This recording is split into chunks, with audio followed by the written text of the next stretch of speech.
Bonjour, Internet, je m'appelle Nerdy. That's just rude. I'm Clarus. This is the finale of Book 1 of the Nerdy Wordy Book Club. This is the Eye of the World full book recap. We're going to compare it to the show. We're going to do all the things because we get nerdy nightly. And we thought we'd share it with you.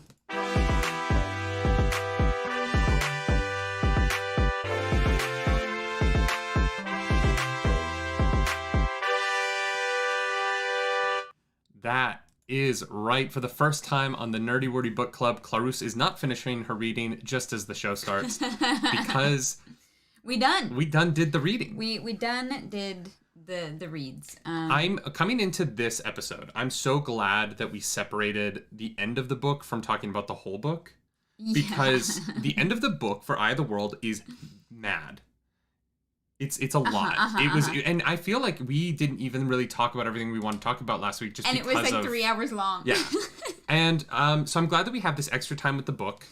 Before we move into The Great Hunt, which we will start next week with the first 11 chapters. So for those of you who are following along at home, next week is The Great Hunt, chapters 1 through 11. I think there might also be a prologue. I don't know. Haven't read it yet. I didn't want to start the reading till we put this one to bed. Yeah, I think they have there is like a little like there's a like end of the book like next time on In the Shadow. That's it. A preview of The Great Hunt. Yeah. So we have a little prologue here. You didn't fix my links. I didn't fix your links? No. In what? For my name change. Oh, you know what? The upload is different than the live. You are correct. You are correct. Here, you talk about the book and I'll fix your links. Oh, you're fine. I changed my name. I don't want HBO to be able to sue me for any reason in the future, potentially. So it's Clarus Polaris now. You're welcome. Polaris is my little emote dragon. So if you follow me over on Twitch, you know exactly what I'm talking about. Yeah. Mm-hmm.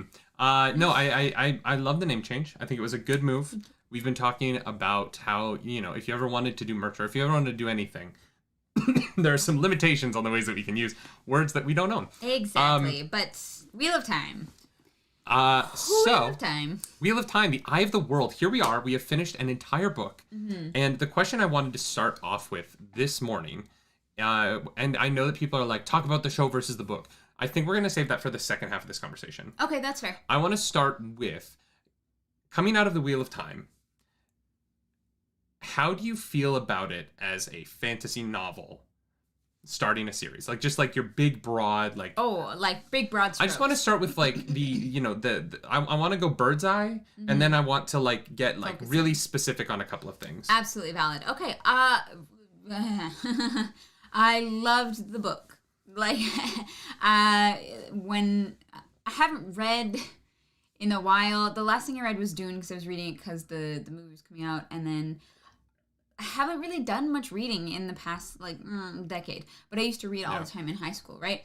And if I was in, like, my reading prime, we'll call it, I would have devoured this book and started on the next one immediately. Like, it has me hooked. I love how the world works. I love the lore that we have so far. I love how complicated and in-depth it seems, and how... personable all the characters are. Yeah.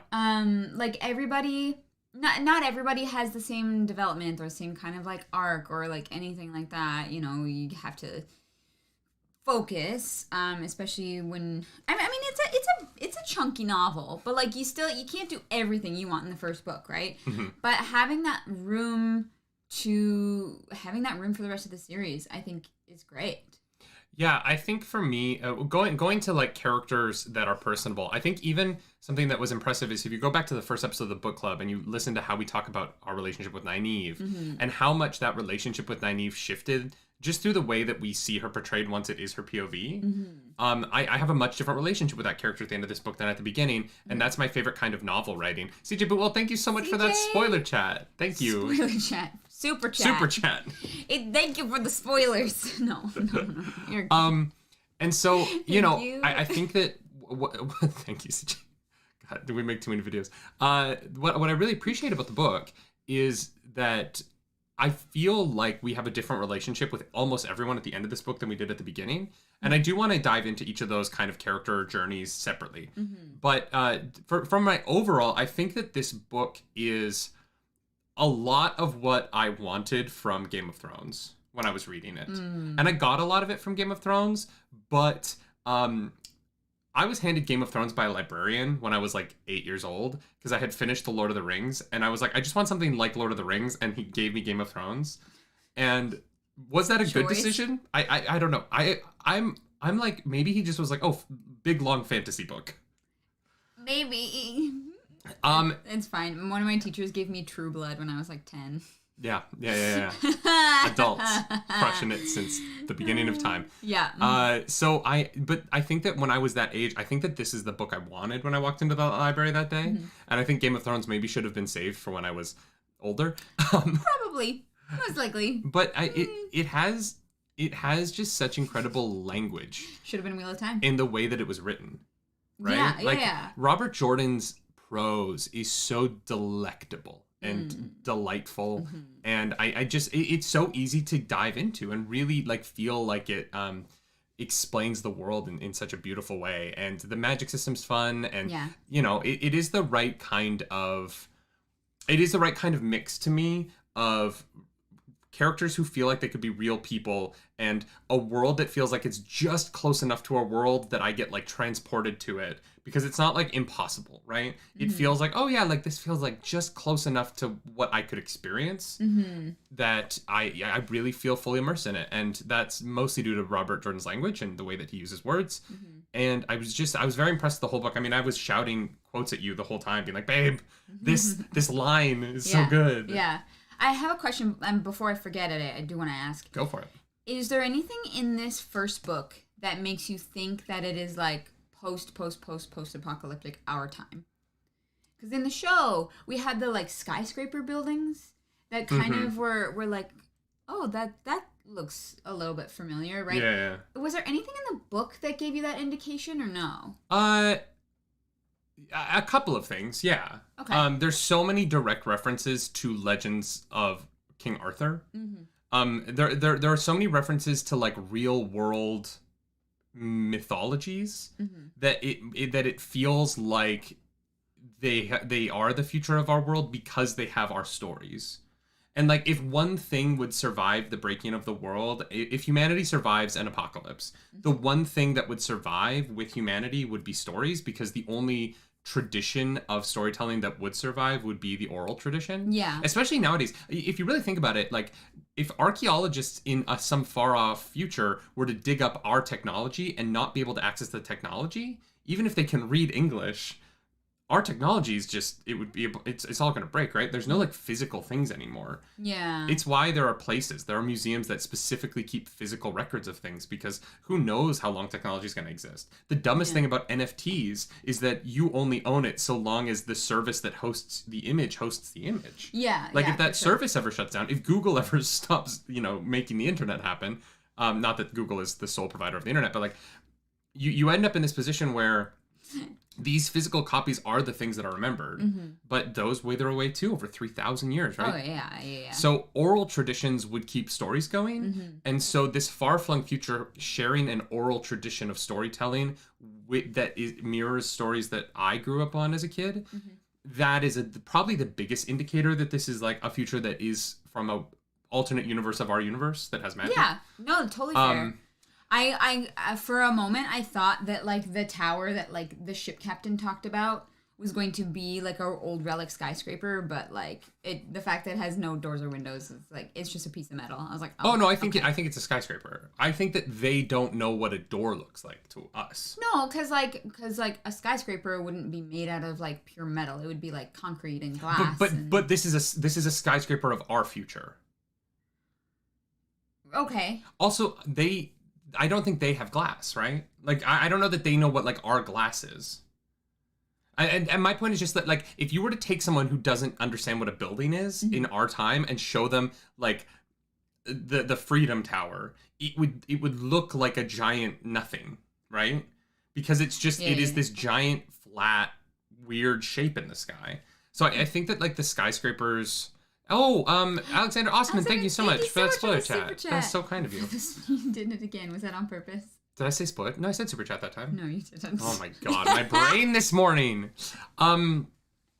People are saying there's references to America and Moscow. Yeah, Tom's stories. Yeah. Oh, that's true. That's true. Yeah. Mm-hmm. There are stories, items, and sayings that are referenced our time across all books. I wonder if you'll notice them. Yeah, I'm sure that like that becomes more clear in later books. I do think it's probably lightly touched on in the first book, but I definitely think there was enough in the first book that hinted towards it. Yeah, I definitely felt it in like the legends, Arthur, Hawkwing, and like those kind of stories where it felt very familiar. But I don't know if I would have just reading the first book come to the conclusion that it was post-apocalyptic. In reading it, I would have thought that they were like references. You mean post-apocalyptic? Yeah. It's definitely post. Like no. It's the plot is that wait. it's post-apocalyptic. Yes, I mean. The break into the world is referenced every once in a while. I mean that it's like Earth. Yeah, you know what I mean. I think reading onwards that there will be absolutely more references and such, but I thought that reading it, the Arthur Hawkwing stuff was like just was like references, like the Lord of the Rings references. Yeah, like an homage. Yeah. I don't know. I was curious, like, if that came across strongly in this book or not. I think it did to me. But that was, it's even if it is a future of our Earth, it is a future of an alternate version of our Earth that has like Ogiers, right? Like, and the one power. I cannot channel, unfortunately. Otherwise, I would just always be on the couch, just like channeling shit out of the fridge to my mouth. Just bring me the food. My snack game would be on point. Can you imagine if you could just like open the fridge, have a beer float into your hand, and not have to call your wife because she's busy? Like, I need some tea. All right. It could be warmer. What? Oh, tea. I said beer, and then you said it could be warmer, and I was like, no. Oh, no, I was referencing Lan. God, Lan woman. in the bath. Yeah. Lan was like, it could be warmer. It could be colder. This beer could be colder. Snack captain. You're snack captain. I'm snack captain. Oh, hell yes. I want to be snack captain so bad. I want to be the snack captain on Ship Captain's ship, riding down towards Ilion, just like, hey, we're gonna ride this ship to Ilion. Jesus Christ. Oh my God. Sarah Hubler, thank you for that super chat. My favorite part of the whole series is the idea of how history is lost. My first reaction is always, how do you not know? Then I think of all the things we don't even know from 1,000 years ago. I love this. And that we Sarah. like infer, right? Well, we think we might know. Like one of my favorite things about history is how wrong we understand it. Yeah. Like legitimately, we don't understand our own history. There is a period where I think it's the end of the Bronze Age, where like all of these at the end of the Bronze Age, a number of civilizations just disappeared all at the same time. We don't know why.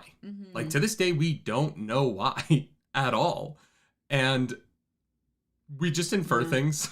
Yeah, we do our best, but we're like, it's probably this. Well, and the idea that like the ideas Robert Jordan brings in with that, with their own mythos and their own legends and their own prophecies within the story, could be completely wrong, could be misinterpreted, could be misremembered, right? Well, and one thing that I think is so important to remember when reading any fictional text or even non-fictional text, right, is that the people in the text are not, and I get into this debate with Star Wars fans all the time, or the people who want to argue with me about Star Wars, is that because a character says something in the movie or the television show or the book doesn't mean that is the book giving you information that is true.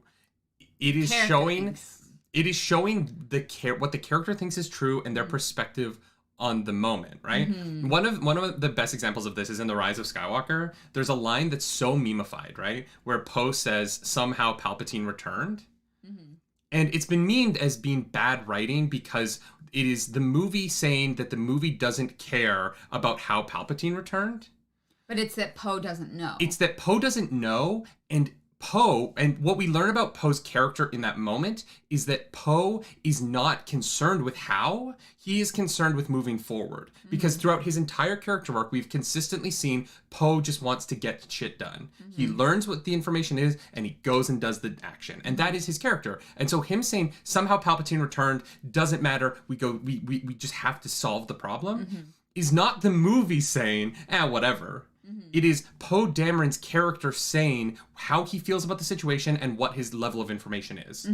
And so it's important when you are reading or watching or whatever to understand that the character's information is not the writer's information or the book's information or book's intent. It is character intent. Yeah. And one thing that I love about Robert Jordan, to bring it back to the Wheel of Time, is this book is full of unreliable narrators. Yeah. And not only is it an unreliable narrator for us, the audience, it's also an unreliable narrator for Rand, our protagonist, because he has Moiraine and Ba'alzamon both at the same time feeding him information throughout this book.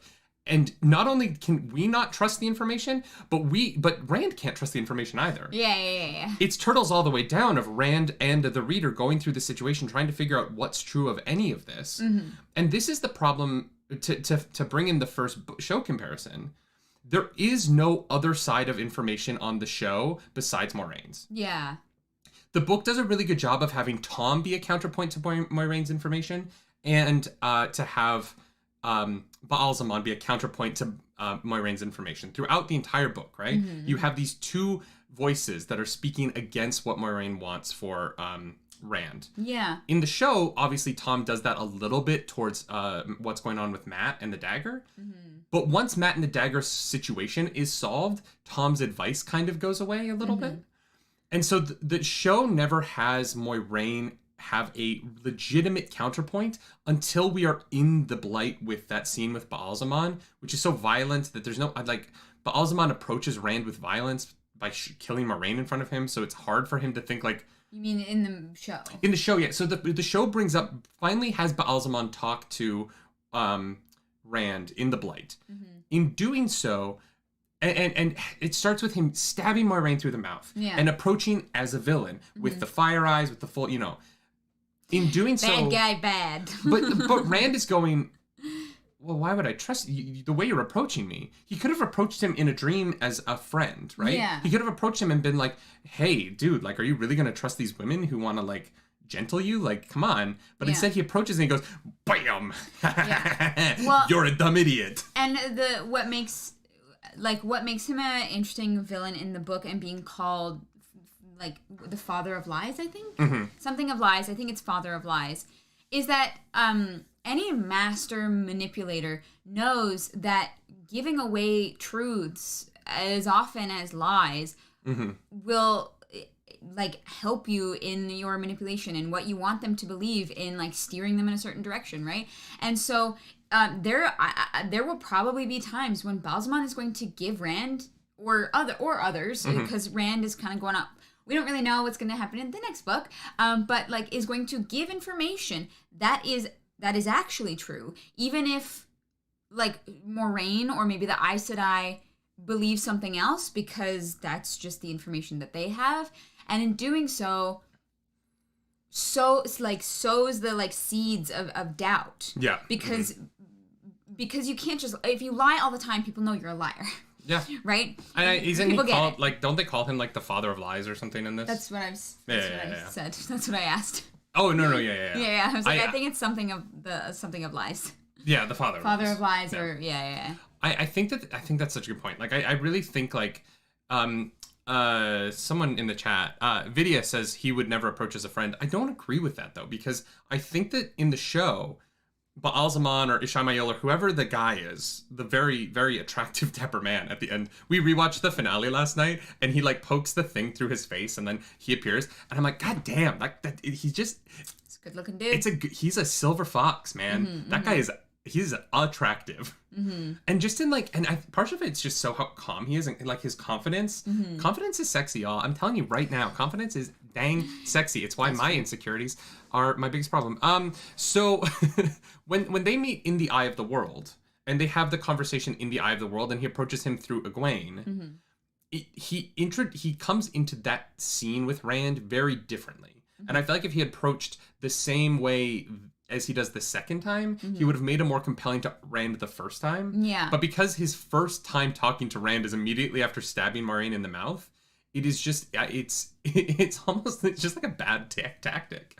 Yeah, at least, and here's the thing, I mean, he doesn't really use that different of tactics in the book, at least in the dreams, he is definitely trying to scare the boys, right? But he is showing his power, and he wants them to be scared of him, so that when he says, you can join me, it's not only that he can give them information that maybe the others haven't, but it's also that like they're terrified of what he could possibly do. The difference is the book is intentional about that in his words. Yeah. The problem with my version of his introduction in the show in the episode 8 is that he comes in so aggressively, and then he's like, you have to trust me, dude. Like, I'm so trustworthy. Yeah. Like, that whole scene, the dialogue of that scene after he kills Moiraine in front of Rand is, trust me. Yeah. I'm a good guy. These women are the bad people. And so the book version isn't trying to do that. The book version is not like, trust me. The book version is, you will kneel before me. You will serve me. There is nothing you can do. Dead or alive. It is a completely different intention in the dialogue. Yeah. The dialogue of the scene with Ishamael or Baalzamon or whoever it is, come on, man. Come on, be on my side. I'm a nice guy. But he says that after he's killed Moiraine. And so that switch in tactics is the problem I have with the scene. Yeah. Is that killing Moiraine and then trying to play it off as if you're the guy who has like, trying to be like the calm fatherly figure doesn't work. If he had killed Moiraine and then been like, this woman can't do anything for you, you will die like this. Egwene will die like this, kneel before me. It would have been a very different scene. Yeah. But it is the violence of killing Moiraine shifting into you can trust me that I'm like, what is this tactic? What is your goal here? It's a dream world. You can make it whatever you want, and you chose this. Yeah, well, we don't. I mean, maybe you can make it whatever we want. In the books, he can make it whatever. In the books, it's like there's a labyrinth, there's a cottage. You know, the books, the dreams happen in different places. Yeah. They don't happen where Rand is sleeping. No, I just mean like we don't actually know the full extent of like what can happen in dreams yet, which is interesting. I'm really hoping we get more of that in the next book. We definitely will. The dreams are going to be very important. I love that you were like, we're going to save the comparisons to the show for the second half. Yeah. We're in the second half now. This video is going to be 30 minutes long. Yeah. Good one. So we've been talking about Rand. I want to start focusing in on a couple of things. So let's start with Rand. And we'll bring some show comparisons in here because I think we're going to talk about the characters individually. But let's talk about Rand's journey from the beginning of this book to the end of the book. How do you feel like his arc played out in terms of introducing us to a protagonist who I think will be an antagonist for at least part of the series, but the protagonist ostensibly of the franchise? Well, I mean, we talked about this last night that I think, like, you were like, do you think how long do you think he's going to be mad for? I was like, he's in like 2 books. At least 2 books. 2 books. He's gonna be a problem. Yeah, I think he gets like cured for the end of this series. I think like blowing the horn of Valyr is gonna like cure him or something like that. There's gonna be hopefully some kind of redemption or hero moment for. Poor Rand. I feel like he's got a rough destiny ahead of him. I fully believe that we're going to just wallow in misery with him for most of the series. Because he's either going to isolate himself or he's going to go crazy and like try to kill his friends. You know what I mean? Like those are his 2 options. It's gonna be we've got a long road ahead of us. No, I don't know. I'm sad. Okay, well, anyways, Rand, book 1 Rand. Let's go. Book 1 Rand. Give me 5 adjectives. Describing book 1 Rand? Give me book 1 Rand in 5 adjectives. Why my gosh. Oh my god, Sean M, thank you for that super chat. I'm beginning to really love you guys. Thank you. Thank you. It's your birthday. Happy birthday. Everyone drop some happy birthdays in chat for Sean M. Thank you for that spoiler chat. I hope that someone spoils you today. Spoiler chat. Is that what they're called now? I can't stop saying it. What is wrong with me? The super chat, thank you. No, it's not okay. Okay, 5 adjectives. Chat, help me out here. Oh, come on. No. I think smart boy. I think insecure. Yeah. Right? I think like there's a lot of insecurity. I agree with that one. I think that there is a he's very stubborn, obviously. All the Emmons Fielders are very stubborn. Yeah, you could use that for any of them. I think that he is very defensive. Yeah. Like he's very defensive, not only of himself, which I think is there are sometimes people who are defensive Tim of others. is my dad. Yeah. But there are people who are defensive of others and not themselves, and people who are defensive of themselves and not others. I think that one of the good qualities about Rand is that I like that he is defensive of both. Like he is willing to stand up for himself. Yeah. He is. People are saying good friend. I do like good friend. Brooding. I don't know if he's not that brooding in this one, in the book. He's more brooding in the show. More brooding in the show, I would say. I think that like the way that he handles Matt, he's patient as hell. Yeah. Rand has an insane amount of patience. Wool-headed. Rand has an insane amount of patience for Matt when they're on the Camelin Road. Yeah. Like it is impressive. I would have smacked my friend upside the head a couple of times. I would have. And my friends know that. If they're behaving in a weird way, I am more than willing to give them a smack on the back of the head, you know? I also think that I want to throw out there that I think Rand is very brave. Even in the face of like unimaginable danger and things that he can't even begin to understand. And we talked about this when we read that first chunk, the moment where he's like, it's just a big knife. Like he has to like convince himself, but he doesn't shirk away. You know, even if he is absolutely stone cold terrified. Yeah. He's still he never runs really, unless that's the option. You know, we have to get out of here, right? Yeah. But he never like leaves anybody in a bad situation. He is like he will have your back if the moment happens. Yeah. Yeah. 100%. Yeah. Are there any elements of the book Rand, the book version of this character, that you feel weren't translated to the show? Because I think that of the characters in the book, Rand is one of the ones that I think is... What? Sorry, I just got approved for monetization on my YouTube channel. Claris Polaris is officially in the YouTube partner program, baby. High fives. Sorry for that interruption. I just got an email that I can now make money on YouTube. Yay! Yeah, we're two partner channels. Yay. Okay, anyways. You were saying, sorry. What about the book Rand do you feel like isn't translated to the show? Because I think of the characters, of our main characters, I actually think Rand is one of the ones who is best translated in terms of characterization. Thanks, guys. I agree with that. I miss the one thing I miss in the show Rand is the naivety, the I don't want to say youthfulness. That's not the right word. But like there's like some sex scenes in the show that honestly don't really need to be there. Well, yeah. Like now that like when I watched it, look, and I wanna start by saying first of all that the show brought me a lot of joy, and there were and are things that I love about it, but like the whole thing of them with like Perrin would know what to do or Rand would know what to do. That back and forth is so funny to me, and the fact that he doesn't know how to deal with Egwene and Egwene doesn't know how to deal with him when things are like emotional. Yeah. Right? Like that was missing. He felt more like a 25-year-old adult than like an 18-year-old boy. Yeah. You know what I mean? Well, and what's interesting is that the show Rand's like big ideal is like settling down and having kids. Yeah. You know what I mean? Yeah. And so Alexander Osman, thank you so much for that super chat. Thank you so much for the super chat. I love to hear about the small things you noticed and you understood on the rewatch after having read book 1. Oh, trust me, we're gonna get to that. Yeah, don't worry, Alexander Osman. And our plan right now is to do all of the books, but thank you.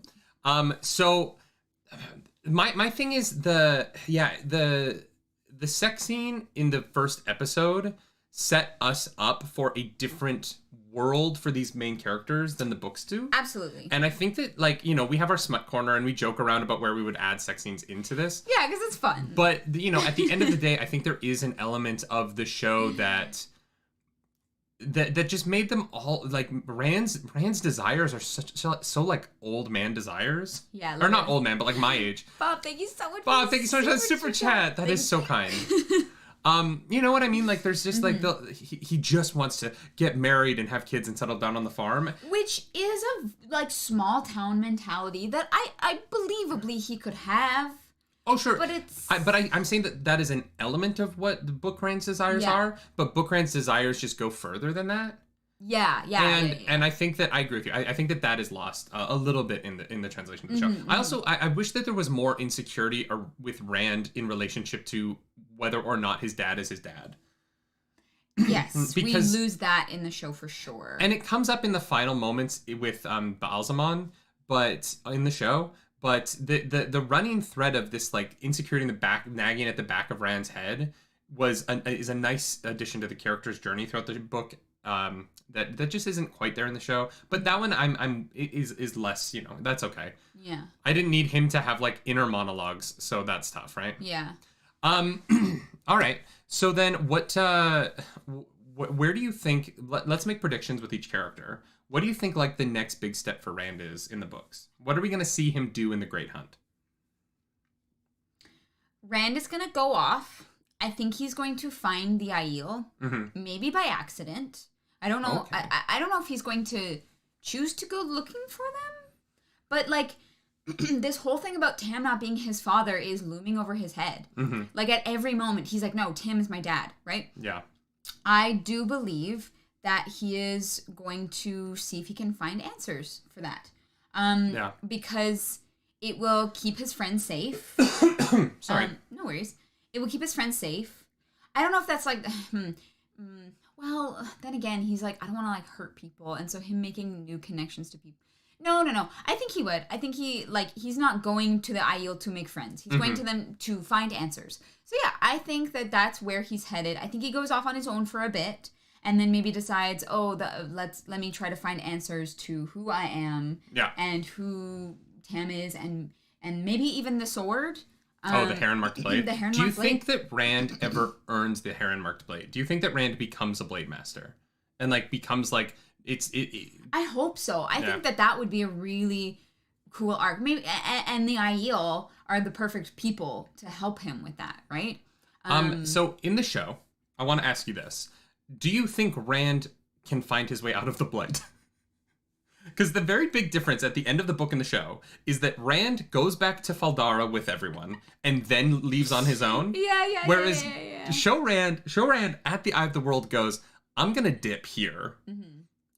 I have no idea where we are. Like, Rand quite literally has no concept of where in the world he is or what's nearby. The only thing he knows is that maps, probably. No, but we know he does because in the book he does. He does read maps? Oh, okay. The map in the local map is brought up a lot, right? The boys have the I was map. like, he might not even be able to like read a map. He might not be able to read. He may not be able to. No, he was in the library. He reads.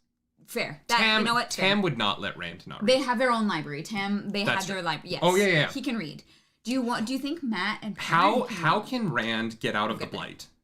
Good question. Like how they've made the Blight. They've totally neutered the Blight on the show. The Blight is just not that scary, right? Like. Yeah. So I wonder if there is a moment in the book where the Blight is kind of lessened, but it's not completely gone, right? Which is why Moraine is like, this is not the end. And so I wonder if the show next season is going to mimic that. Maybe the Blight shrinks, or like something along those lines is easier to navigate. But I have a feeling they're just going to brush right over it. Yeah. I don't think he's just going to be out of the Blight. I just think it's very funny that he's like, I'm gonna go, and I'm like, you have no idea. You really don't know where you are. No, yeah. Tithanus, thank you for that super chat. Thank you for that super chat. In the show, the Emmonsfield Five should have been our eyes to the world, but they don't feel any wonder while discovering the world. They almost seem jaded. Yeah, we were watching the Tar-Valon. We were watching the Tar-Valon episode last night, where Rand and Matt walk into Tar-Valon. They're in a dope city, and they're like, and they're like, wow, there's a lot of people. Okay, where is that inn? Okay, it's over here. And I was like, wait, what is happening? Yeah, there is no sense of how small their world is before they leave the two rivers, right? There big is in city. the pilot. We watched the pilot 2 days ago, and the pilot does have that vibe. Sure. It's just that everything after, and I do want to say the pilot is a different show from the rest of the season. The pilot looks better than the rest of the season. There's just clearly more time spent on it. There is the pacing of the pilot. And it's interesting because when we were watching the show, I thought the show kept getting better. But in a rewatch of the show, the pilot is actually one of the more solid storytelling pieces of the show. Yeah, there are some things in it that are questionable. Sean says maybe he'll backtrack and follow Moiraine's tell. I hate that so much. Oh my god, that line is so bad. It's so, It's so bad. We were rewatching the finale last night, and there's actually more in the finale that I like than I remember from the first viewing. I was really let down by the finale the first time we watched it. There is actually some pretty good stuff in the finale. There's also the finale is a lot of nonsense, but the tell moment is the worst line. The worst. Because what could that possibly mean? Like It doesn't make any sense in any context. Yeah. What could Moiraine's tell possibly be that Lan, the man who has been with her for her whole life and can literally feel what she's feeling, doesn't know what it is? I know. Like, I was like, she snaps every 20-second branch. Like, it doesn't... Yeah, if you sniff the air every 14 steps, you smell a wisp of lilac and gooseberries. Yeah, she does like a 275-degree turn every half a kilometer.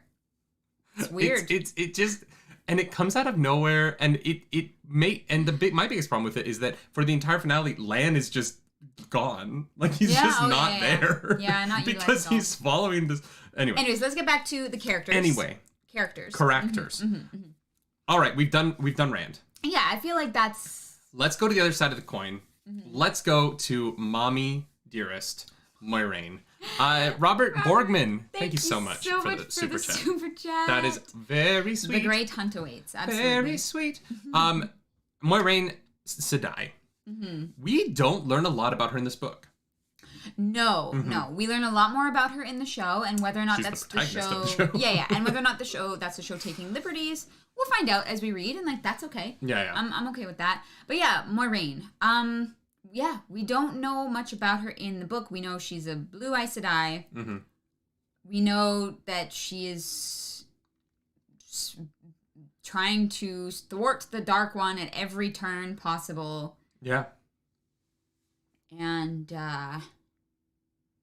that's So in terms of Moiraine as a twist on the Gandalf storyline, how do you feel about them making the Gandalf of this group not as like very untrustworthy?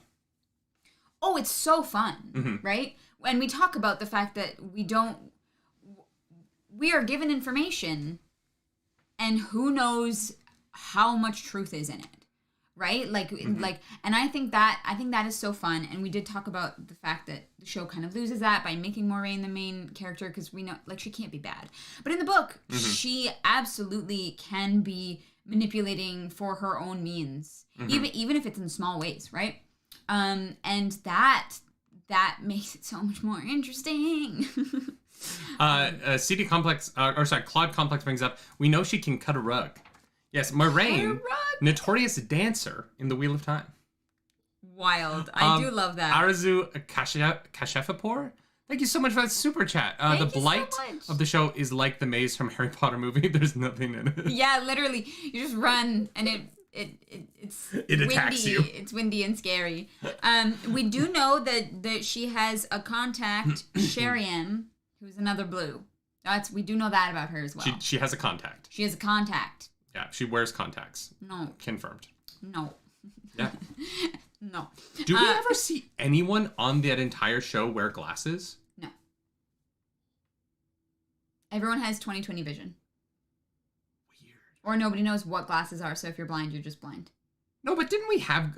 Well, maybe they do. Do you think Aes Sedai can cure, like, nearsightedness?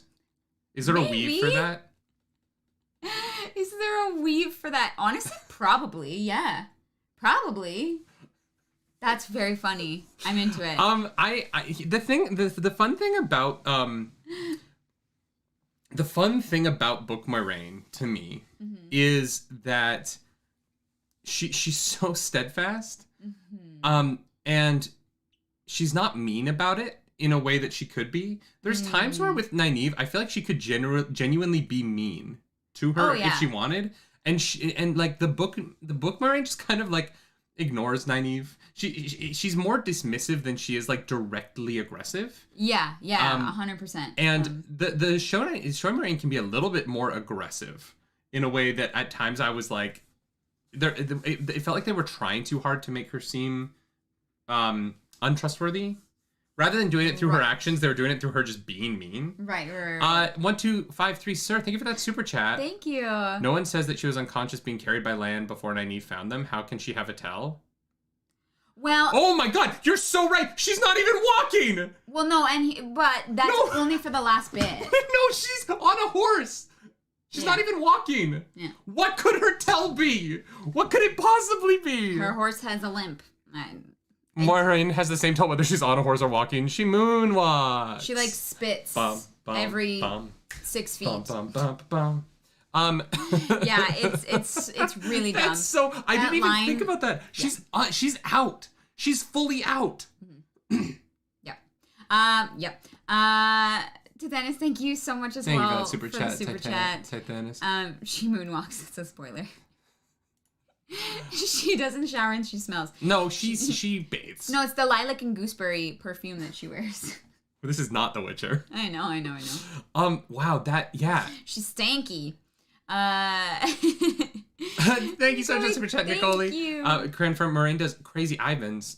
Crazy Ivans are a sudden course change by a sub to see what's behind them. Interesting.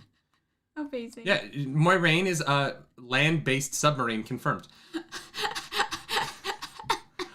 So we're talking about these characters' ends of their books and what's next for them. Predictions for the future. In terms of Moiraine, do you think that there is a world where Moiraine gets stilled or shielded in the books, or is that a complete invention of the show? Chat, please do not answer that question. That is a question we're going to prophesize about. Jay, thank you so much for that super chat. Thank you so much for the super Moiraine chat. really likes asparagus. You know what? Valid. I feel that. Lan, all you have to do is just follow the smell of asparagus pea in the Blight. Oh my god, ew. Hey, you do what you gotta do. Kid you not, thank you for that super chat. How Nynaeve tracked them is obvious. Follow the wide swath of broken earth left by Trollicoves. That doesn't work in the Blight though, right? Like. Yeah, it's literally all vines. Oh god. Okay. Yeah. Okay. What do you think there's any chance that in the books Moiraine is stilled or shielded? Or is that a complete fabrication of the show? My gut reaction is that it's a complete fabrication of the show, but there are 14 books. So that could happen in book 5 or 6, right? This is the very first small, tiny battle of many things. Newdon Gaming, thank you so much for that super chat. Super chat. We really appreciate that. I think that is a potential plot point for much further So you think along. that in condensing the 14 books to 8 seasons, they've taken something from a later season and just introduced it early? That would be my guess. Interesting. Yes. I was so sure that Moiraine was going to die. Yeah, so was I. And in the book, I also thought she was going to die. I really thought that Moiraine was going to die and Lan was it... going to have to leave them out of the Blight. I don't think that she makes it to the end of the series.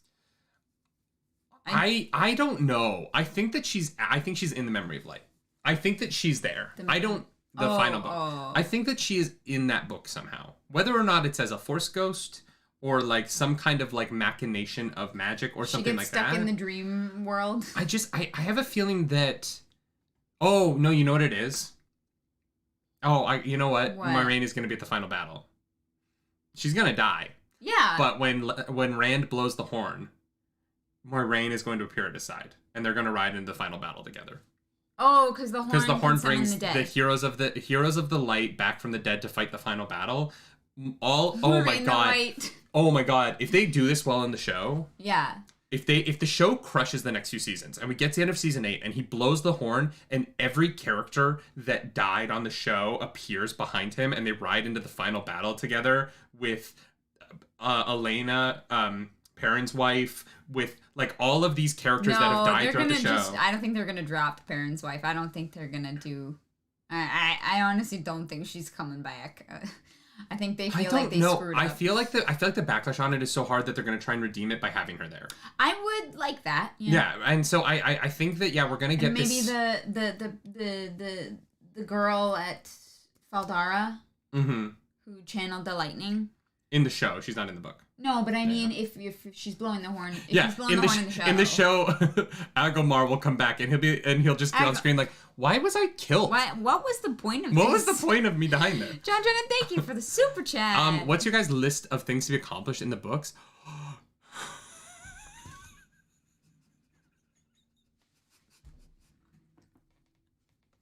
DeGron! What the fuck?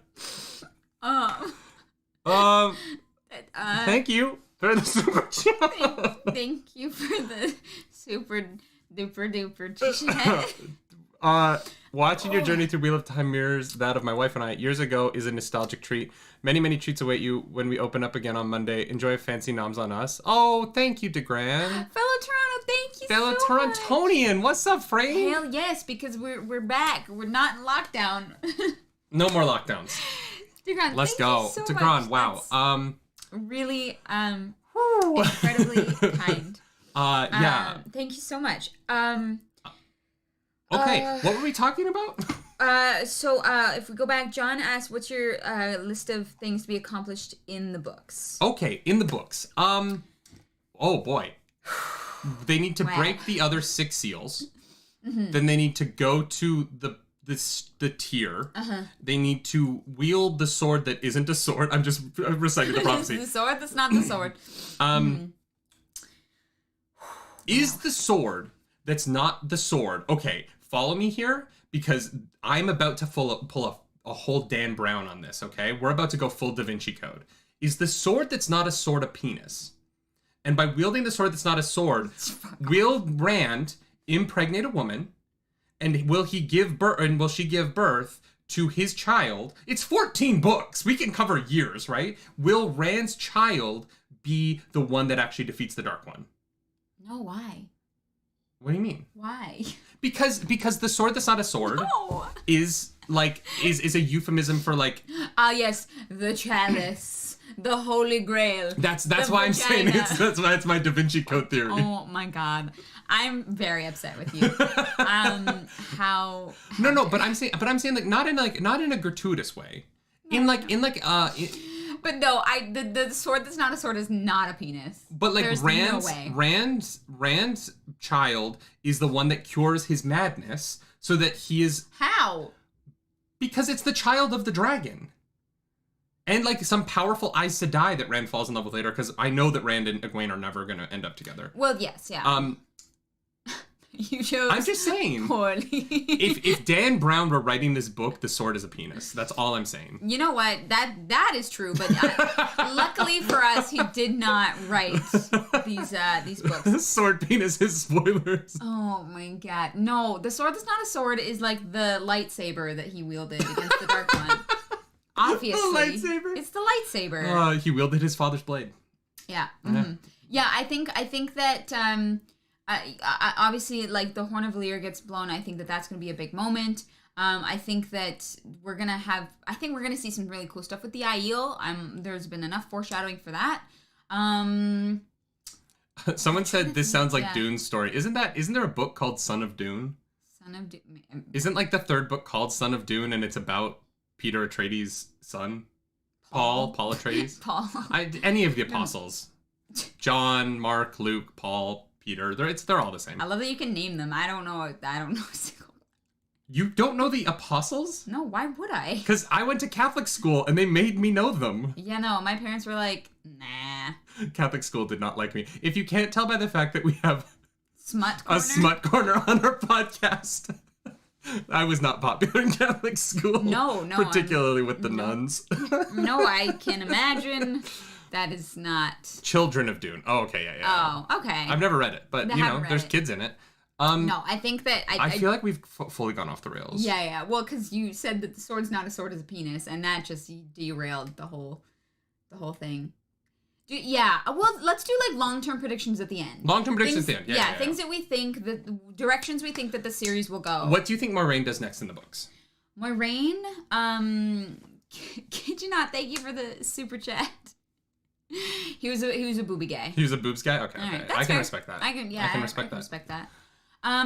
So Moiraine in the book. Oh boy, Alan, thank you as well for the super Alan, thank you for the super chat.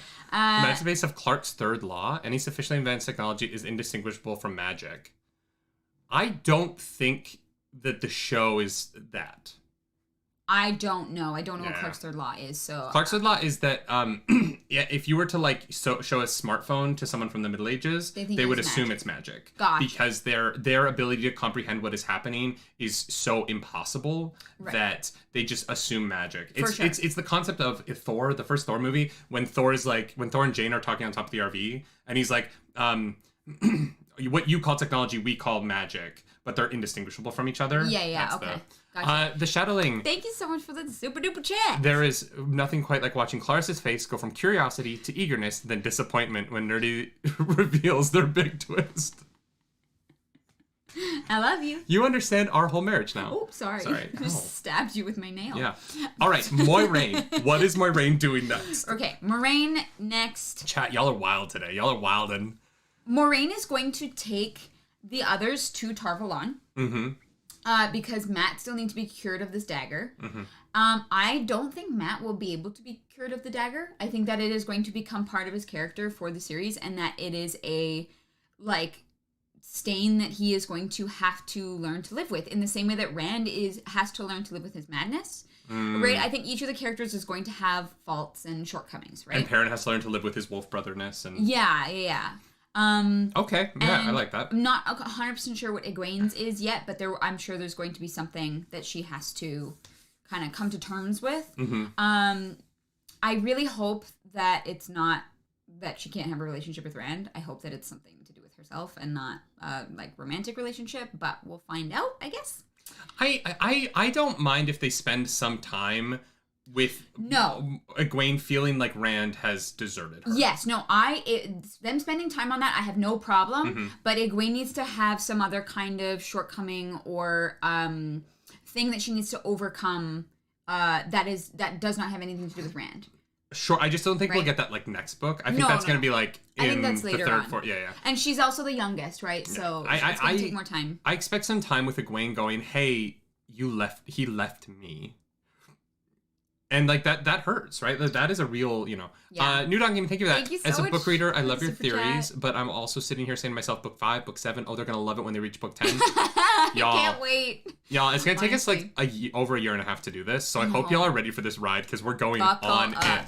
Buckle up. We're loving it. Since we're talking about Egwene, let's talk about Egwene next. Sure. What do you think is really well translated from the book to show Egwene? That's a tough question because I think the thing that makes Egwene the most interesting is completely lost in the show. I agree with that, yeah. And that is the fact that she chooses to go with them from her own volition. Like, she's like, nope, this is what I want to do. And she never really falters. And her ferocity. Yeah, 1,000%. I think that's huge, right? And she's... What's so fascinating to me is that in saying that Egwene is Ta'veren in the show, which is not in the book, and in making her a potential dragon, they've actually, like, smoothed over anything interesting about her. Yeah, they've, like... And essentially... kind of neutered her character. And they've turned her into less powerful Rand. Yeah. And it is interesting to me that in trying to... I understand the concept of like, well, we don't want to have like the dragon have to be reborn as a man. In doing that, I almost wish they had just left that Nynaeve could also be the dragon and allowed Egwene to have her arc, because it is yeah, she's kind of nothing in the show. Yeah, and she doesn't do anything. Drake, thank you so much for the super chat. Oh, poor Perrin, eternally bound to the goodest, the goodest of boys. Of boys. Uh-huh.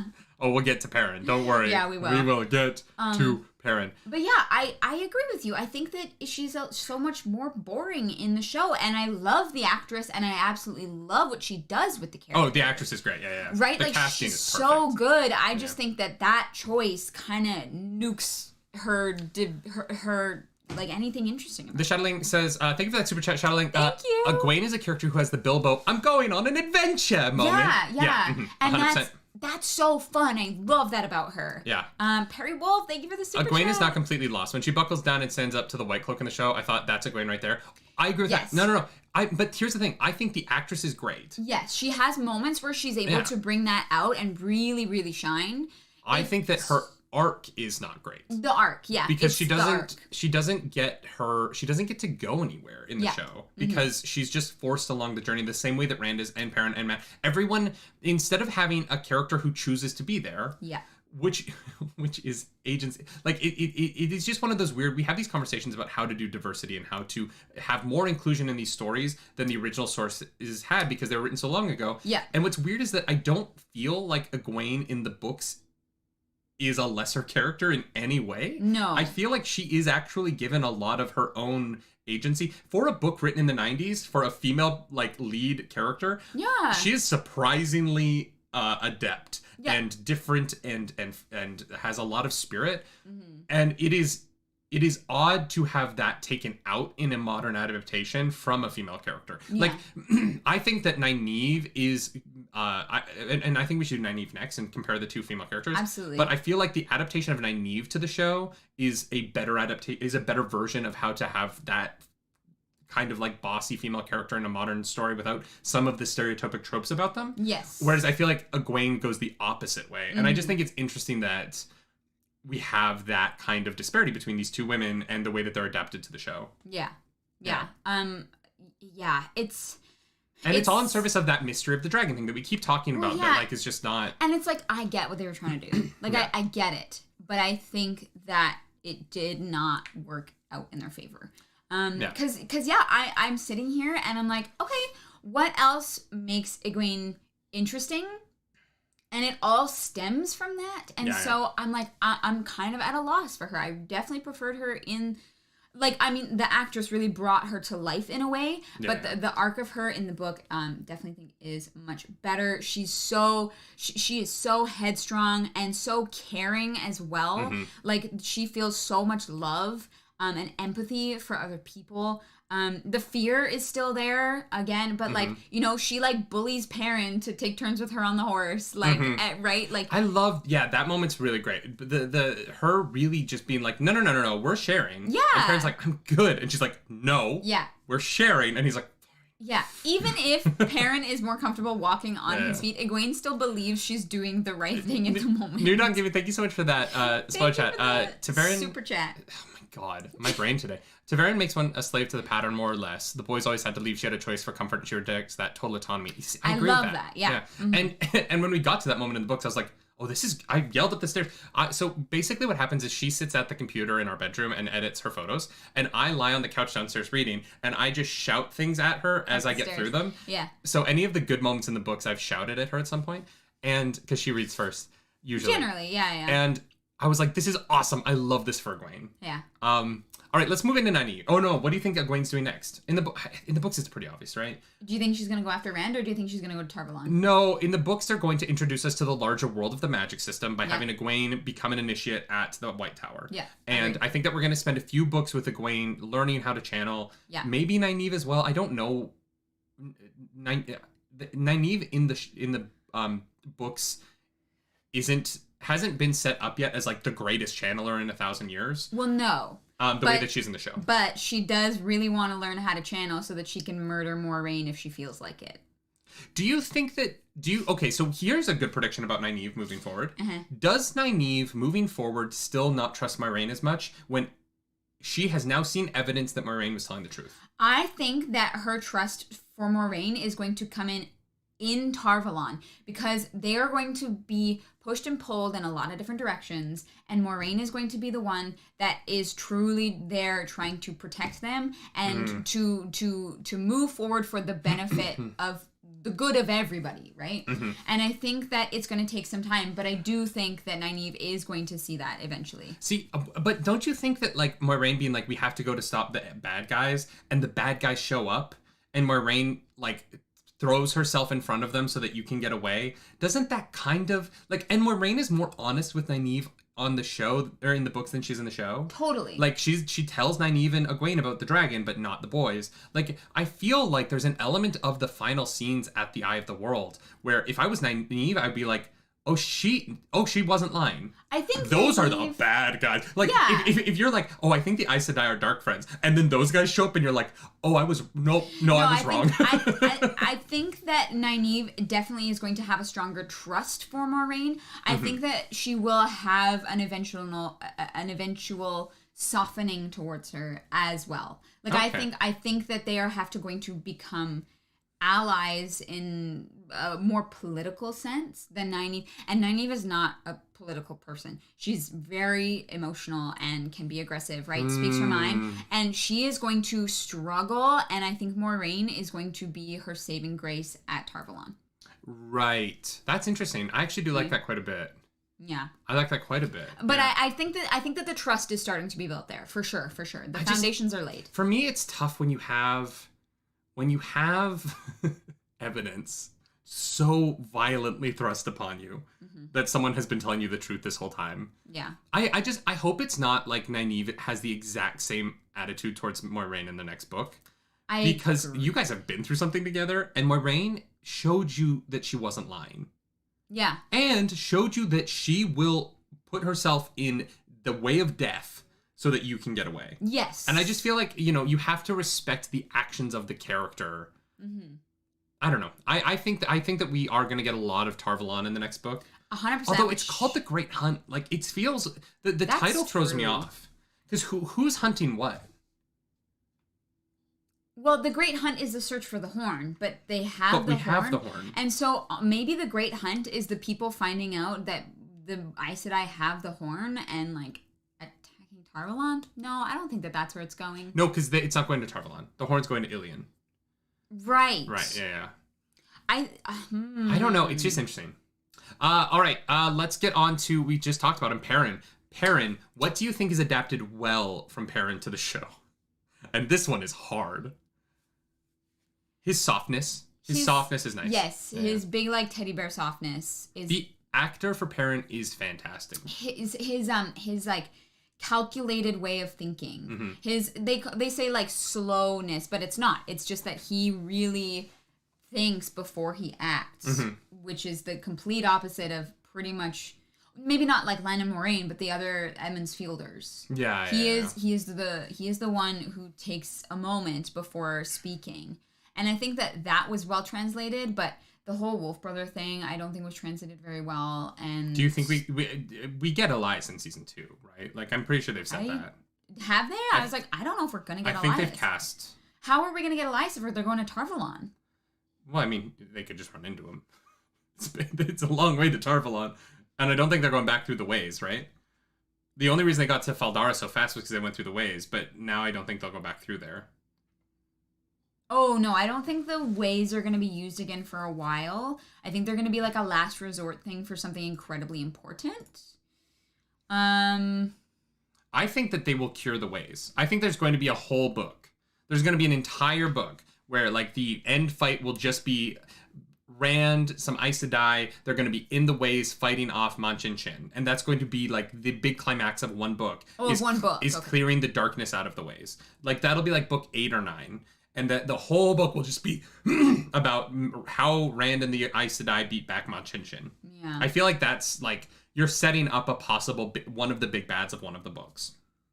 Yeah. Yeah, okay. So, okay. I hope we get Elias. We will. I'm almost certain. And I hope we get the Wolf Brothers stuff, because the way that they introduced it in the show, I was like kind of like. Gary Chung brings up Elias is probably going to be merged with some other characters. That's actually really interesting. Probably, yeah, I could see that. That would actually be really interesting. Some like guiding characters. Wheel of Time fan edit project. First of all, I'm very excited to watch your project. I'm highly anticipating it. For those of you who don't know, Wheel of Time fan edit project is actually editing the show down to a movie, and is trying to like see how you could turn these 8 episodes into a single film. So I'm excited to check that out when you finish it.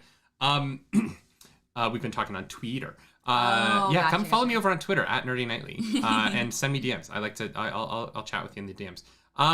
Over there, don't message me in DMs on Instagram. My Instagram DMs are a mess. They just are. Only Twitter. Yeah. Because Instagram DMs are all ads. Nobody spams my Twitter DMs with like crap. You know what I mean? It's not like, do you want to sell jewelry? Do you want to sell goth clothing? I'm like, do you want me to sell your goth clothing? Anyway, so what was I saying? They're gonna fix the taint of the ways. I think that'll be a premise later on. That would be dope. In the pushing it down, will Elias be mixed with other characters? That's where we were. I think so. I think that makes sense. I can see that happening. Because like the show is never going to be able to not capture the scope of the books. I think that they're trying, but they'll never be able to have the scope that the books have. Yeah. And so they're going to have to pare down some stuff, and I'm fine with that. So show Perrin obviously has to go learn about Wolf Brothers. Book Perrin. Do you think Book Perrin, what do you think is next for him? I think he gets Matt to Tarvalon. I think like that. I think he gets Matt to Tarvalon, but I think that like his eyes are gonna be a problem. Right, because the Red Aja would kill him. If they found out, they wouldn't. They would try and gentle him, and nothing would happen. No. They think that they don't think that he's a channeler. They think that he is a dark friend because of the wolf bond. But then isn't it the Green Aes Sedai that go after him then? Go after him. I thought isn't the Red Aja I thought the Red Aja handles men who can channel, and the Green Aja handle like combating the dark friends. I mean, they're the warriors. Yeah. But, like, the Reds are, like, I believe, upholders of the law, and so... No, the upholders of the law are the Whites.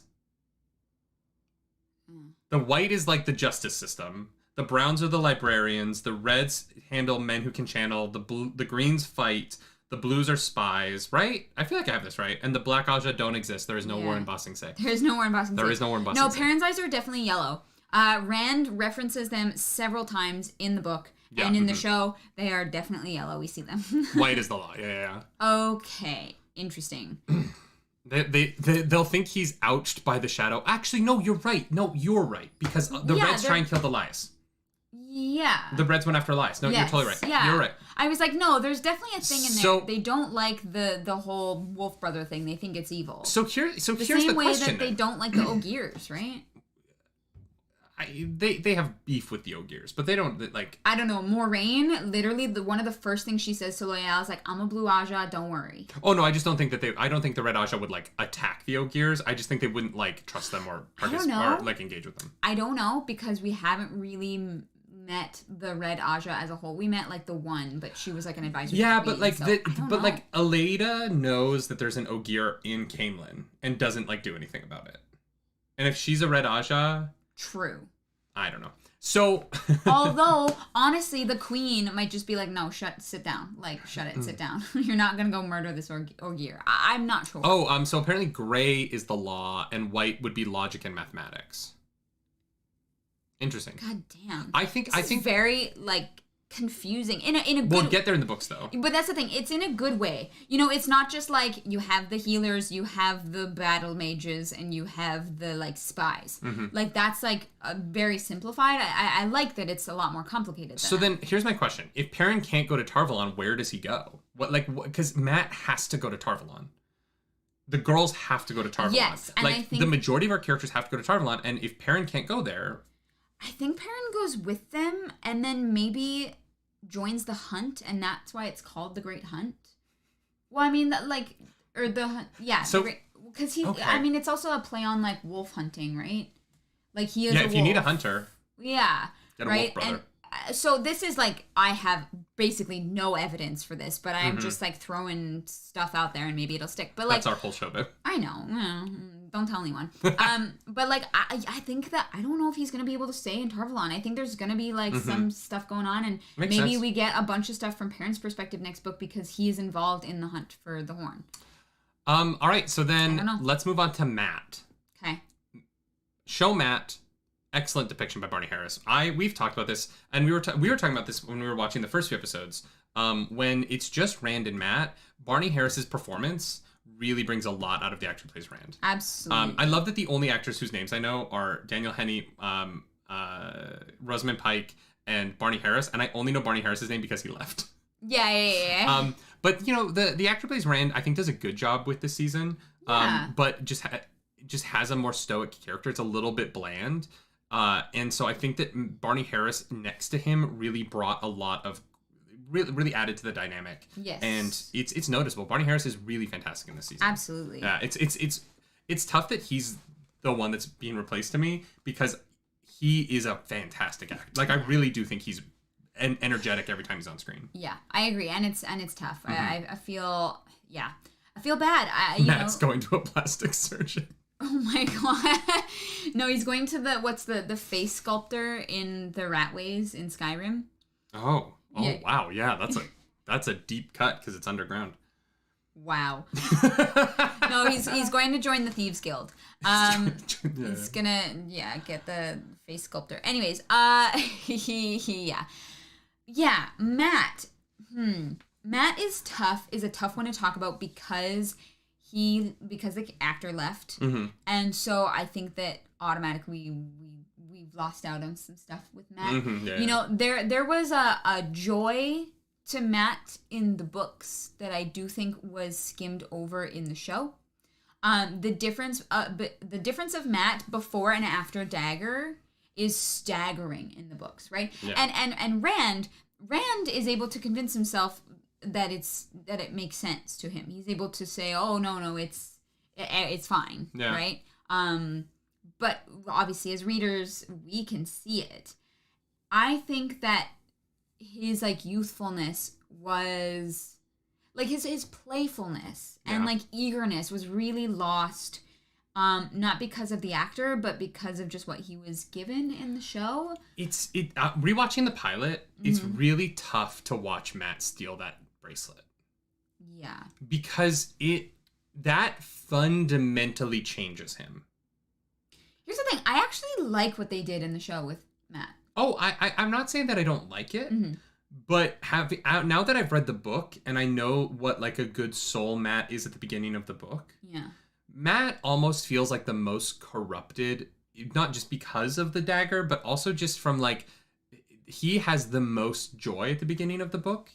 Yeah. And the show never shows that. In fact, they almost give that to Egwene. Yeah. Egwene is also the one with the most joy at the beginning. But it is weird watching him be, his first action in the show is to be a thief from a friend. Yeah. To steal from a friend for like a couple dollars, right? Well, like, so that his family had lanterns for the ceremony. But here's the thing, I'm not saying like that I don't understand the ends of it. Yeah. I'm saying that like that doesn't make it a good action. And it doesn't make him a good person, it just makes him a desperate person. Yeah. And watching it the first time, I was like, oh, Matt's kind of the shady one. But when you read the book, Matt isn't the shady one. No, he's just like a prankster. Yeah, and I don't know. It's tough moving forward because there's going to be elements of Matt that are just so fundamentally changed by that decision throughout the entire thing now, right? And yeah, I don't know. Yeah. The making him a thief. I don't know what it adds to his character. I guess it sets up that he steals the dagger, but he doesn't steal the dagger from anyone. It's just on the ground. Like, it's not... The whole treasure hunting thing is definitely better handled in the book. Yeah. They're like, ooh, treasure. But I actually do really love that, like, Matt is a little bit of a desperate character in the show. Like, his parents are all kinds of fucked up. And, like, he's the one that's stepping up to take care of his sisters. Sure. I just think that you can show desperation without like his whole character is that he's a thief. He's gonna rob a grave. He's gonna rob. He steals from Shadar Logoth. He steals from a dead body. I mean, yeah, but what like? Oh, also that crystal that never came back in season 1. The crystal that he took from the body. Oh yeah. No, crystal, I totally forgot about the crystal. I know. I rewatched it and I was like, oh my god, that's right. He steals a like purpley crystal thingy. Samantha says, thank you for that super chat. It's sad we lost all of our mischievous, lighthearted characters in Min and Matt's changes. Maybe the showrunner thinks characters like that are corny. Yeah, I think they're trying to make the show adult, and I don't know that it needs it. Like, I just don't know that it needs it. Min is so, like... so dour. Well, and she's just like, yeah, there's no joy in her. That is interesting, right? Min and that's when we can talk about. Min in the book feels like she sees things. She feels almost more Luna Lovegoody. You know what I mean? Yes. The way that she approaches the way she approaches Rand in Camelin almost reminds me of when Luna Lovegood approaches Harry Potter in when he's being all butthurt about the tasks. No, when he's being all butthurt about Malfoy in book 6. And the way that she kind of approaches that is so true. She making her a dour barkeep is just like an interesting. It is, yeah. They've taken kind of the like lightheartedness out of it. Yeah. There isn't a lot of lightheartedness in anything except the Tinkers in the show. And the Tinkers, I think, are one of the best adapted parts of the show. I think everything about the Tinkers is almost exactly what it is in the books. Yeah. And is so successful. I really, really like all the actors they cast as the Tinkers. Like, I think the Tinkers are, from the books to the show, almost exactly right. Yeah. I agree. I do enjoy the Tinkers in the show. And, like, this is not to say that, like, that Min is, like, bad in the show, because she's not. It is just really interesting that it does feel like the show tried to make things darker when I don't know if that was necessary. But it also, one of the things that I think the show is going to struggle with is that because it's so dark at the beginning, where do you go? Yep. You know what I mean? Like, how do you make the world get darker from here for these characters without making them all miserable? And I think that part of the problem, and maybe the problem is that there's 14 books, and so they had to start a little bit further along the character development to get through all of the stuff that happens in the books. Yeah. But they do start in a place that gives them less distance to go in terms of character development. Yeah, I agree. On the show. Like the fall from grace in quotation marks is like so much shorter. Yeah. And less impactful in that sense. Yeah, and like that's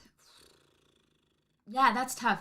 Like, one of the things about Game of Thrones, I think that they do really well is that the show is incredibly dark, but there are characters who have joy. Like, Arya has so much joy in season 1. Well, and season 1 isn't dark. It's not. Season 1 is pretty lighthearted. But like it.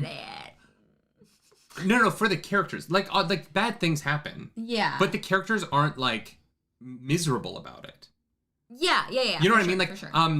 Oh god, Bran gets pushed out of a window, and like everyone kind of moves on. They're like, okay, yeah, that's awful. Yeah, I guess. But then Arya and Arya's still able to like play on the riverbank, and then the wolf gets killed, and then Arya is still able to have fun after that. Like, it's not one single action that completely removes all joy from a character. There's ups and downs. There's hills and valleys. There's variety. Yeah. You know what I mean? And I think that sometimes shows go, this is a sad character. And I'm like, but they could not be sad, like, in some scenes, right? And they're like, nope, sorry about it. This is a sad character. They're the sad one. This is the sad one. They don't smile. Who smiles? But even, like going into, like, season 4 of Game of Thrones, when Oberyn Martell shows up, there is, like, light and life on that show again, right? Yeah. And there's room for, like, this character who's this incredible warrior to also be fun and be having a good time and be sassy and all of the stuff that, oh my god, what Pedro Pascal brings to the show. Yeah. I was about to say The Mandalorian. Methany. Hey, Methany, thank you for the support. We appreciate the super chat. Thank you so much. I do agree. Like the first season could have used a little bit more joy, especially with how dark they got with the Stepin storyline. Like the middle of the season goes so dark. If you had started a little bit lighter and had a little bit more variety, it could have been nice. I wish that the Stepin stuff had been saved for a later season. But this show starts with Perrin killing his wife. You know what I mean? Like the darkest thing that I've seen on television. The show starts with Perrin accidentally murdering his wife. I literally, like, the first time I watched it, I was like, how do you go darker than that? You know what I mean? Like, it gives them nowhere to go with Perrin because he's already done the worst thing he can possibly do. Mm-hmm. There's his arc is only redemption at this point, I guess. But, like, there is no redemption for that. It's not his fault. It wasn't intentional. It wasn't a choice that he made. It was an accident. Yeah. So his arc is just forgiving himself and then what? You know what I mean? Like, yeah. Chris Barbara, people are saying that Layla is a dark friend. No, there's no way. Like, they're not gonna put that would be a weird That'd retcon. Be a weird thing for them to add in now. Yeah, it would be really strange. I want to go to let's get into, before we move on, I really want to talk about, because we're almost done with the characters. Yeah. First of all, Matt's next thing is just going to Tarvalon to get cured. We're all in agreement on that, right? Yep, I agree with that. Perrin, Egwene, Rand, love triangle. Go. No. What do you think of that scene in the show? Episode 7, Nynaeve accuses Perrin of having eyes for Nynaeve. Or for Egwene. Didn't like it then, and I still don't like it, and I hope that we just move on from it. Does it make any sense? No. Does it make any sense? Does that scene make a lick of sense based on anything we've seen? No. The only, like, potential reference we have to it in the show is, like, Layla's mad and not at Egwene's, like, party. That is never explained. But it's never explained, right? Why Layla isn't at Egwene's ceremony is never explained in the show. No. It's never brought up again. No. Yeah. No, that scene is... please take it back. I hope that they just, like, forget that it ever happened and, like, move on from it. Well, don't need it. The thing is that Perrin handles it well. Perrin's like, no, shut up. Yeah. But it's such a bad moment for Nynaeve. And Nynaeve gets a bunch of... As much as I love show Nynaeve, she gets a bunch of bad moments in the last 2 episodes. Yeah. The Tell moment. That, her dying for hours. And then just being revived. Should we talk about the finale? Yeah, because we rewatched it last night. We rewatched the finale last night. And, like... This is going to be the harshest we've been about the show. I guarantee it. Probably. And like I said, I do want to preface this by saying the show has brought me much joy, and there are many things that I do love about it. The first 7 episodes are great. Yeah. Mm-hmm. And at the beginning of this, I said there's more in the finale I liked than the first time. Yes. Yep. But, oh, man. Whew, yeah, the finale, first of all, we talked about the Blight. The Blight is boring. The Blight's boring. We talked about the Dream already. The Dream... garbage. It just doesn't suit anybody's character motivations. The dream logic doesn't make sense. Rand stabbing himself doesn't make sense based on what we understand about dreams from the books. Oh, we didn't really talk about Nynaeve's, like, arc and where we think she's going. I mean, I think she's going to Tarvalon. I'm just worried that if we talk about Nynaeve and Lan and the Blight, that people are going to freak out on us for not understanding that they didn't want to have sex. Guys, I think we need to, like, put out an official statement that, like, we don't actually think that that Nynaeve was trying to fuck Lan in the Blight. We want to be really clear it was that comedy. We're making jokes because this is supposed to be fun. Yeah, we guys. The comments on last week's video, and the comments are like, "Wow, you guys really didn't understand." And we're like, "No, we're trying to. We're having fun. We're having fun." So we're just gonna put out an official statement and say that we understand that she wasn't actually trying to tell him to take his pants off. We understand, but. It was there are two kinds of comments on last week's video. There are people telling us that we're idiots and that we don't understand that that they weren't going to have sex in that moment. True. And the people who had some rightful criticism of how I handled the talk about the race thing, where I misunderstood some people's point of view, and I'm willing to say I misunderstood some people's point of view on it. Mm-hmm. Some. But I wasn't really talking to those people. Yeah. And so I'll let me just clarify my thoughts from last week. Let's just take a moment to do that. While we're here. If you have a problem with the racial diversity of Emmons Field because you feel like it is a small town that shouldn't be as racially diverse as it is, then that is just, it breaks the immersion for you. I think that is a fair criticism of that one moment in the show. If your criticism of the show is that they should have saved people of color for other places that are brought up later in the show, and that the leads of the series should all be white, that is the argument I don't agree with. Yeah. And there are different levels of the argument, right? But my comments last week are directly at people who say that either there should not be people of color in the Wheel of Time, or that the Wheel of Time can have people of color as long as they are not important characters. Yeah. And that is my statement. There are different levels. I get it. Emond's Field is wildly diverse. It is a little bit weird, but it was a statement on the face of the show, and I understand why they did it. I understand why they did it as well. But yeah, I think it's, you know, in the moment, it was like we wanted to set like hard lines, and I think that it's important that you would just say like they're like it is always more nuanced and more complicated than that, right? Yeah, I think that's all we had to say about last week, right? Yeah. Yeah. Okay. Cool. We threw that an hour and a half in, but yeah, that's fine. Apparently, I'm what? Oh, I said apparently your beard is nice. Oh, thank you. Yeah, it's gonna grow in a little bit more. It's a little. Yeah. Yeah. So we're talking about the finale. We talked about the dream. The whole the Fall Dara, I loved in the show when it went in, especially in previous episodes. The Fall Dara battle makes 0 sense. It makes -1 sense. Them like you mentioned it. They yell a cavalry charge into the wall, and then go take their like crossbow positions. It's very strange. There's no reason for them to run inside the wall. Well, okay, so the first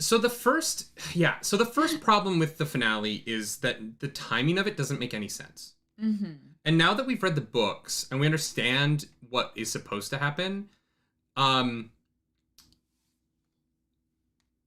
it becomes like hours just pass between every scene, and it ends up being like real nonsense. Andy Pickle says, I'd like better regional accents in the show. I agree with that. There are times when they're like, oh, you sound like you're from Emond's Field. And I'm like, what does that sound like? Yeah. 100% I agree with that. Yeah, there are a lot of things in Fall Dara that like looked really bad in that battle. And oh yeah, the CGI's not good, yeah. CGI's not good. And it sucks because rewatching the first episode, the CGI's so good. But this is a book conversation, so I want to specifically talk about what about the finale doesn't work regarding our book reading. Well, I mean, the fact that like the Agilmar is dead. Yeah.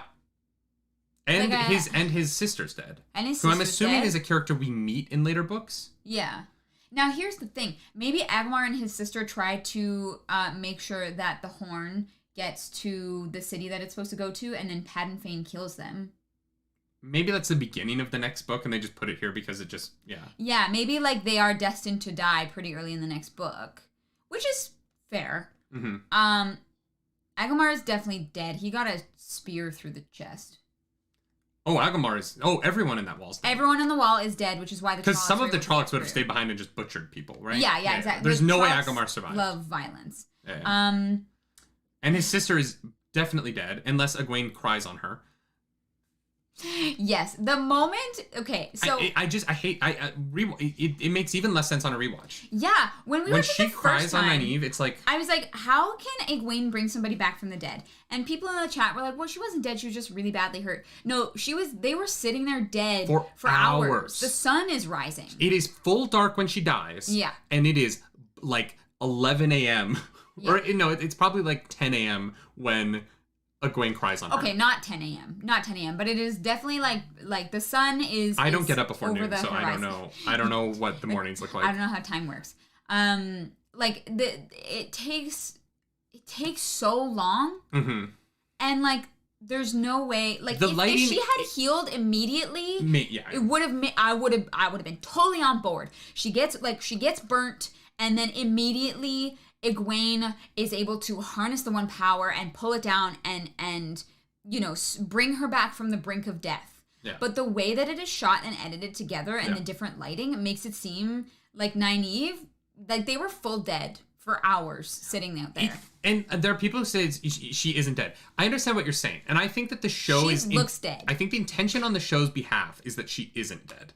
But it does not because of the way it is edited and the lighting effect that they used, and how it is an entirely different lighting when she burns out to when she is revived, it makes it seem like hours have passed and it just doesn't make any sense. Yeah. New Dawn Gaming, thank you for the super chat. You fools, melodrama is more important than world building and logic. Well, and there's a lot of that in this episode, right? And the reason I wanted to bring this up is because if we get to the next book and all of this, like, Agilmar is important. Like, it feels like they've written themselves into these weird holes. Yeah. Of like, well, okay, what was Perrin doing in the finale? Is Loial dead? Like, there's just so many questions. I like the idea that we talked about, that Loial was stabbed with the dagger, I think and now that's why they have to go to Tarvalon. Like, I think that's a really interesting theory. But yeah, the whole thing, it just seemed like Loial was straight up murdered in the show. We were talking last night about how I think that the women's moment could have been, Nynaeve's resurrection could have been better. Yes. This is what I came up with, and what I think they should have done is that what is the name of Agilmar's sister, chat? Because it's not in the book ever. Is it? No, yeah. There's the lead channeler of the five of them. If she was starting to burn out and realized she was going to die, and so she reached over and pulled enough out of Nynaeve. So Nynaeve's Amelise. If Amelise had the ship captain, if Amelise had saved, so Nynaeve saves Egwene. Amelisa, I think. So Amelisa. Nynaeve saves Egwene. She pulls it out as Egwene is burning up, and Egwene gets kicked out of the link. And then Nynaeve starts to burn up as well. Amelisa realizes that she's going to die anyway, so she pulls just enough out of Nynaeve that Nynaeve is able to survive, but Amelisa sacrifices herself so that Nynaeve can keep going. Yeah, she's able to cut it off. When she started channeling, she realizes how much power Nynaeve has because of how much comes through her. Yeah, there's a moment where it's like, oh. You give us a moment where Amelisa, in her final dying moments, realizes that this is a powerful channeler that the world needs, and she dies to make sure that woman lives. And it pays off.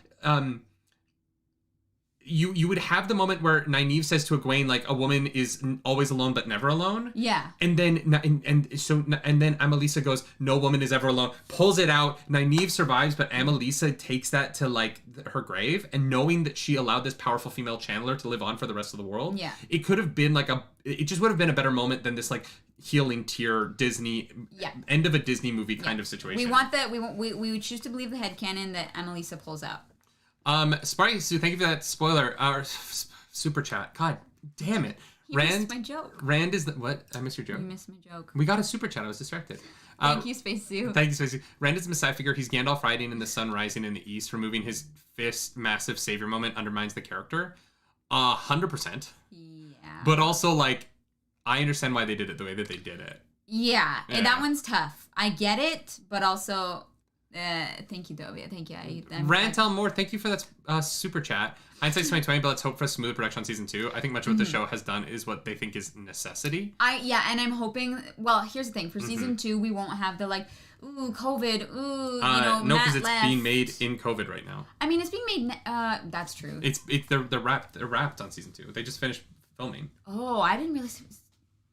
Or they're gonna finish filming by the end of February. Damn. They're filming during Omicron. Hi, Dusty Wheel. What's up, Dusty Wheel? Thanks for coming in. Y'all go follow Dusty. If you like people who know the answers to all these questions, go watch the Dusty Wheel. We're the ones asking the questions. They know. They So, do you think that let's go to Rand's big moment where he saves the day sort of accidentally. Rand's big moment. Do you think that the show needed it? When he saved the battle? Yeah. Do you think the show would have been better if the women hadn't channeled and all died for nothing and the men hadn't died for nothing? Yeah. But they would have had to have the budget to have that big battle. Nope, they wouldn't have. Because they already had the men on the field. You could have not had the dumb wall. The dumb wall that doesn't make any sense. And here's the thing. I think, I'm going to give them the benefit of the doubt. I think that someone on the production was like, what if we had Helm's Deep, but there were ways for you to shoot through the wall, And someone else went, that's really cool.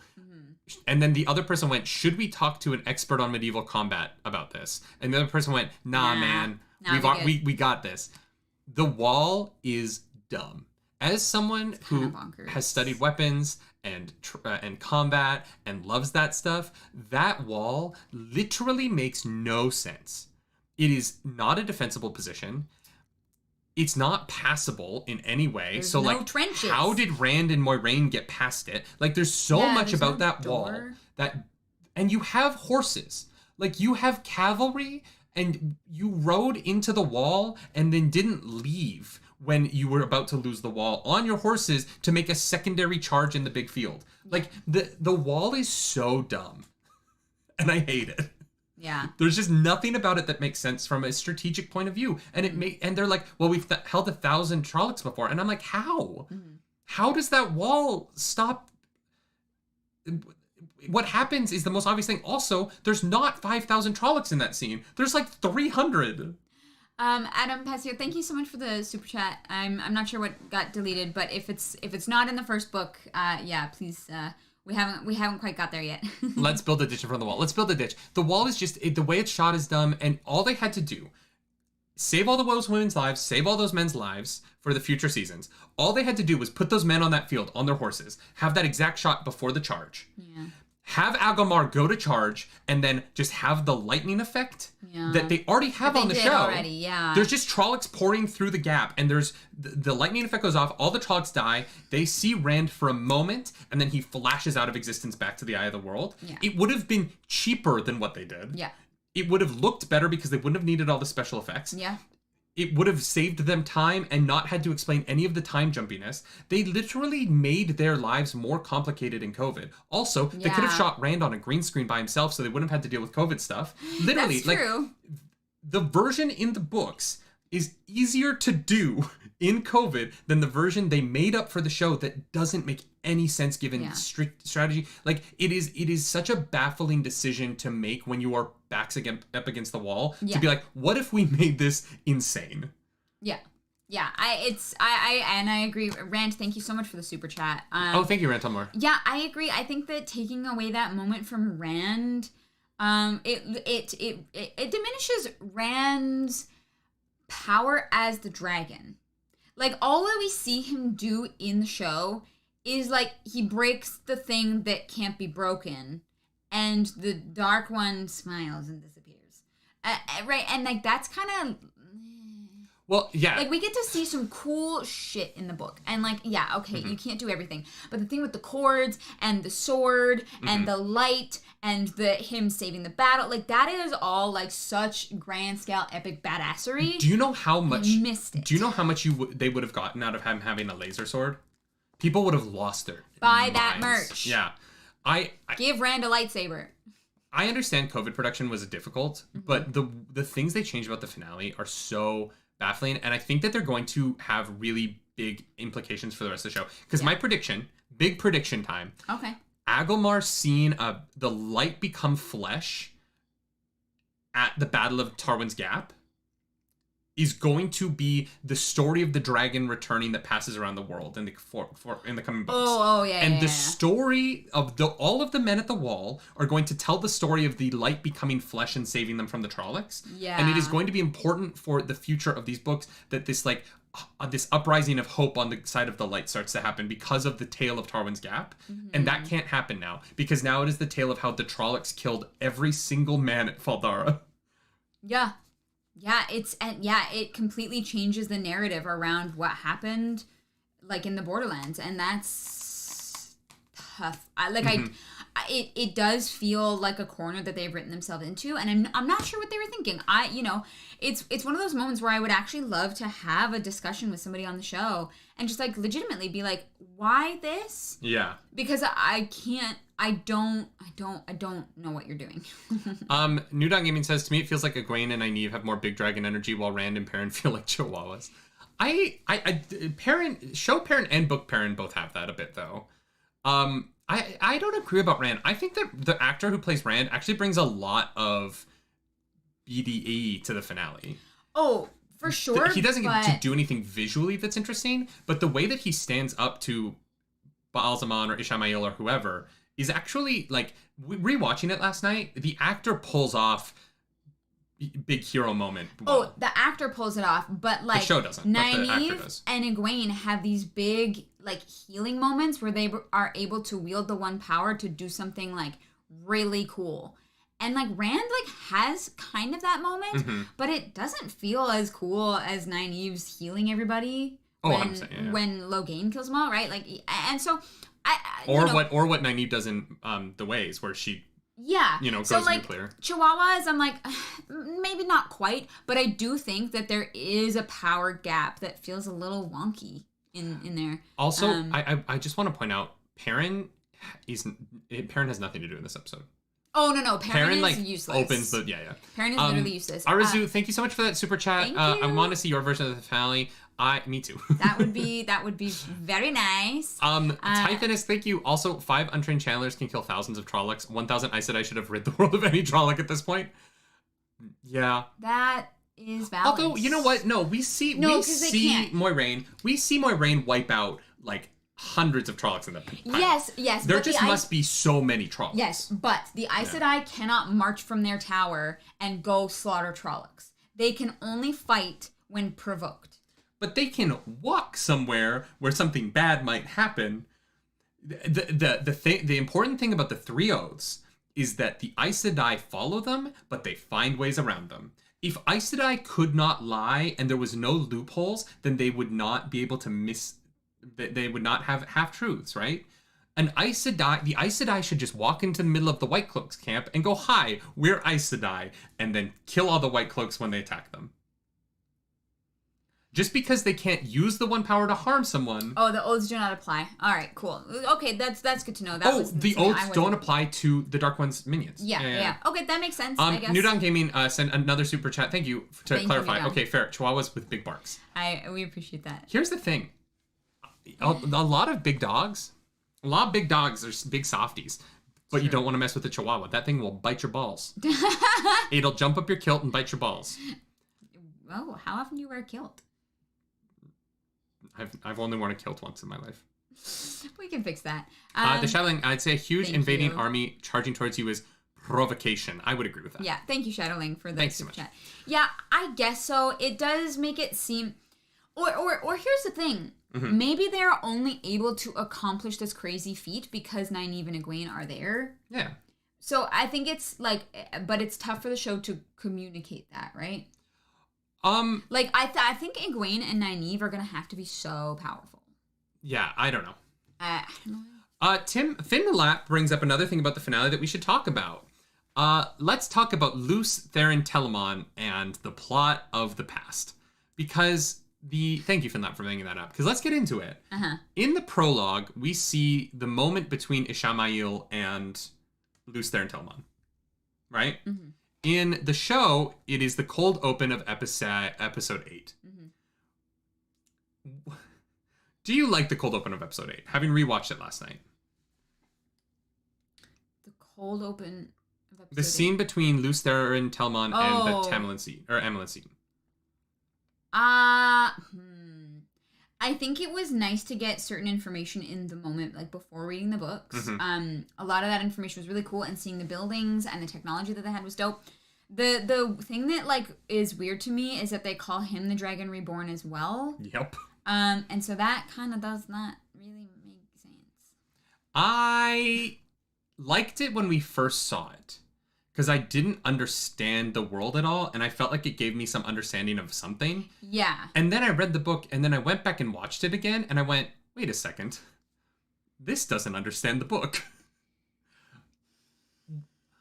Yeah. The biggest problem with this scene is that it sets up a concept that... Like, because this was my favorite part of the episode the first time we watched it, mm-hmm. of the finale, mm-hmm. right? Luce, Theron, Telamon seems to be going to do this to the Dark One for no reason. Like, he just wants to. Yeah, they're like, we have a chance to cage darkness for good. And then the camera pans outside and shows Euphoria. Oh, yeah. Shows Utopia. Not the HBO show. Rand, thank you so much for the super chat. There's much of To the Age of Legends you haven't seen yet, the main forum, why they made that choice, but I wasn't a huge fan of LTT's characterization. Here's my problem with it. we're set up to believe that Lews Therin Telamon does this as a final act of desperation when this war with the Dark One, it is their last option in the book, right? At the final moment of the war with the Dark One, Lews Therin Telamon took his 99 companions to the Eye of the World, or not to the Eye of the World, to whatever Dragon Mount was called back then, to somewhere. I actually don't know where that fight happened, because Dragon Mount is after that moment. To the Dark One's prison, to Shaiol Ghul. Lews Therin Telamon, in the final desperate moments of this big war, as a final desperate act of this thing. The show version is, Lews Therin Telamon woke up, looked at his kid, and went, you know what we should do today?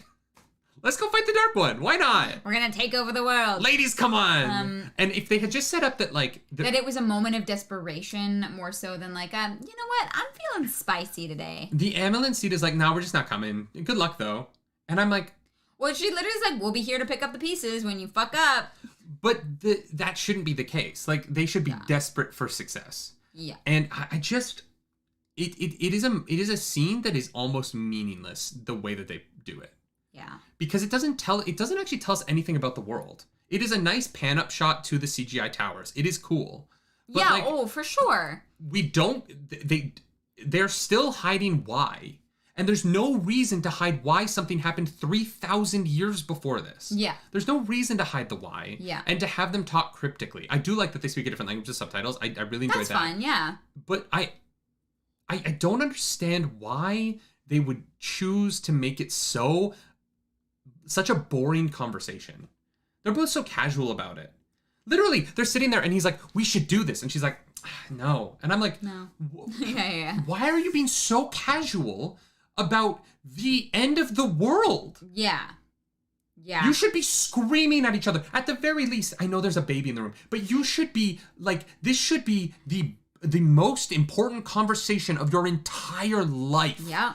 And they're like, oh, okay, do you want tea? Do you want sugar?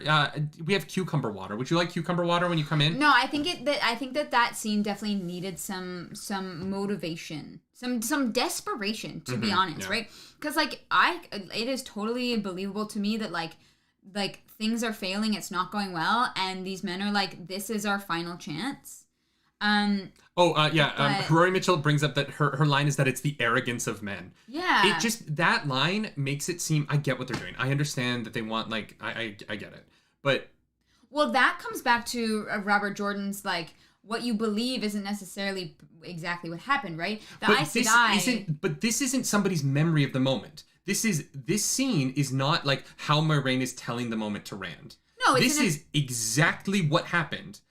Right? Which implies that the Amyrlin Seat genuinely thought that it was arrogance for the men to make a desperate last stand against the Dark One, which is kind of insane. Well, but it doesn't seem like it's desperate in the show, right? And that's what's it. It's that they woke up one day and were like, we're powerful men, let's go just cage the Dark One. And that is arrogance.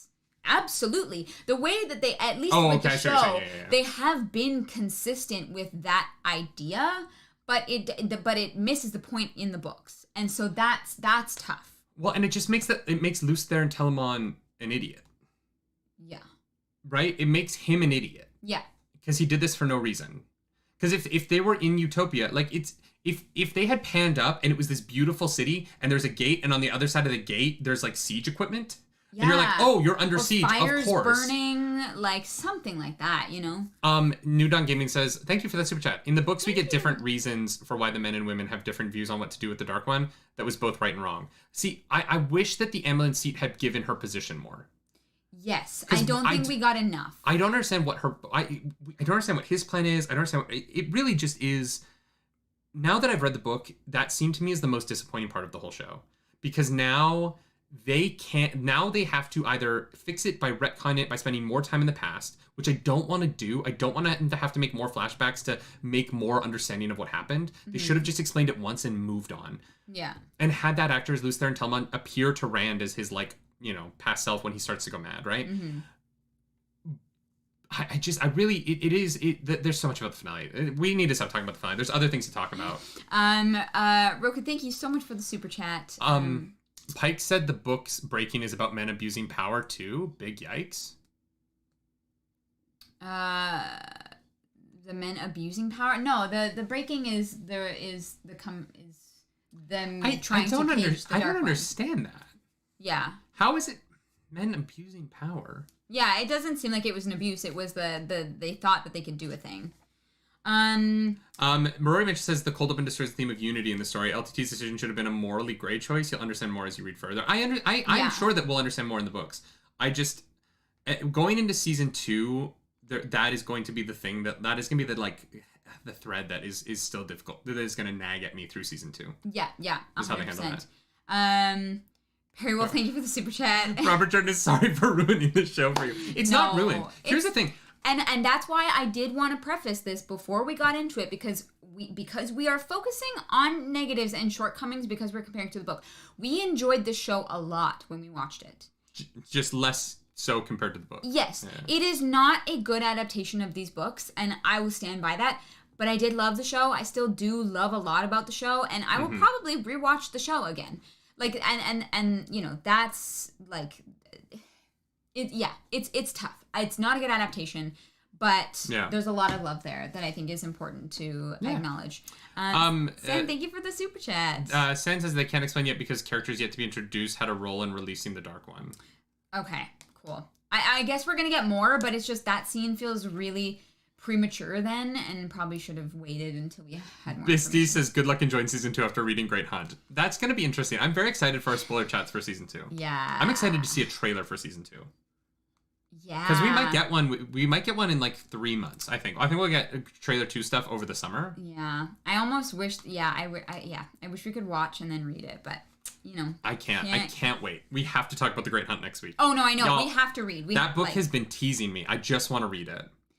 So the one thing that I did, it's not in this one. It's in my notes here. The one thing that I did want to bring up is, do you think it is going to be, it is going to be a bigger deal that Moiraine can channel all 4 elements? Because we know that. What do you mean? Well, so the women have much more power when it comes to air and water, I believe, and as opposed to earth and fire. There's 5 elements. Oh, okay. And soul. Soul is the 5th element. Ancient Hydra, thank you for that super chat. Super chat. And so they reference it, and I wondered if it was going to be a bigger deal and maybe a testament to Moraine's power that she does actually have a good amount of control over fire and earth, which is demonstrated in the show and in the books. I think that the show will never. I don't think the show is going to talk about the elements. I don't think it's going to bring it up. I think that the one power is just going to kind of be the one power. I don't think the show is going to have time to get into weaves and stuff like that as deep as book lovers would like. Okay. Because they don't even mention the elements in the show. No, you're right. That is a book thing. So in the book, do you think that when they get to Tarvalon, do you think it is going to... Do you think that there is going to be like they're going to make a thing about the fact that like... Because Moiraine is supposed to be like pretty powerful, right? Mm-hmm. Do you think that is going to be a thing, that she actually like has a decent amount of control over the elements that are on the more male side of the power? I don't know. I feel like all Aes Sedai can probably wield all the elements. I don't think it's like certain Aes Sedai can only wield certain elements. I think they all can wield all of them. It's just how the more powerful you are, the better you're going to be at things that are considered to be stronger on the other side, right? Okay. But I think that there are probably men who are really bad, who just aren't that strong, who can't wield fire and earth as well as she can, and there are probably men who can wield water and air as good as any woman. You know what I mean? I think it is just like a strength level. Nudon, thank you for that super chat. Thank you. It's strength on ability, all elements are shared. I think that the books will definitely be very firm on how important the different elements are. I think we're going to get a lot more information about the different elements in terms of the magic system in the books. I just don't think that that's going to be in the show.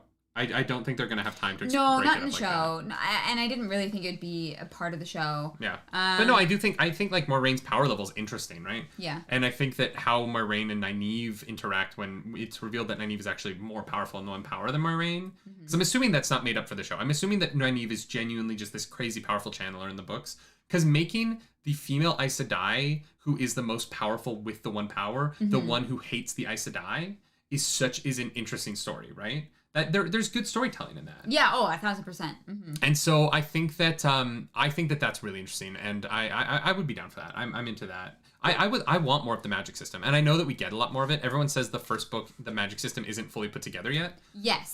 Yes. But I'm so excited for more of the magic. I think the magic of this world is so cool, and I really I'm really Arezu, thank you for that super chat. People are suggesting you read Strike at Shai Al Ghul. Do so only after book 4. Is that like a? I've seen Strike at Shai Al Ghul. Is that like a prologue of something, or? I've never heard of it. Also, y'all, we are gonna do a reaction to Winter Dragon, because we're going to. So next week we're doing The Great Hunt. The week after that we're in LA, so there will not be a book club 2 weeks from today. But if you want to watch a video at 11 a.m. that morning, our reaction to the Winter Dragon will go live, and you can check that out. The full version will be over on our Patreon and available to members, and a edited version will be available publicly. Sorry. Who's that? The headshot photographer. You're just gonna have to wait. Oh, okay. I am streaming. All right. We're at 2 hours. What have we not talked about that we should talk about? We honestly got to most of the stuff. I did have this like idea. They do talk about in Strike at Shai Al Ghul is a short story that we should read after book 4. Okay. Okay. They do talk about that in the very beginning. They talk about how like wolves are more frequent in the 2 rivers. Like they're coming like closer to like the town, and I wondered if that had anything to do with Perrin, because we know that the wolves don't like dark friends, and I mean wolves as animals, like if spring is already like late and it's gonna be hard, they might have just like migrated, but I was like maybe it just has something to do with Perrin. Carl Mahler brings up the thing that I wanted to talk about last. Oh. But we can talk about it now, because I don't know that we're done yet. But let's talk about it now. I mean, I feel like we're pretty much done. Skipped over an important character when we were talking about characters. Oh. I skipped over a whole character bit. Do you know who that character is? Ship captain. Yeah, what do you think Ship Captain does next? Does he get to Ilion? He captains the ship. No, Lan, my best boy. Oh, well, the love of my life. No, let's talk about Lan, okay. because Lan is very different in the show. And not very different in the show, depending on how you look at it. And so in the debate of Lan being emotional at the funeral in the show, now that we've read the books, do you feel like that ruins Lan's character the way that a lot of people do? No. Neither do I. I don't. Like, him showing emotion as the designated warder. Yeah. As the designated mourner, rather. I don't really... I don't agree with it. I actually think that Lan... His whole thing seems to be duty.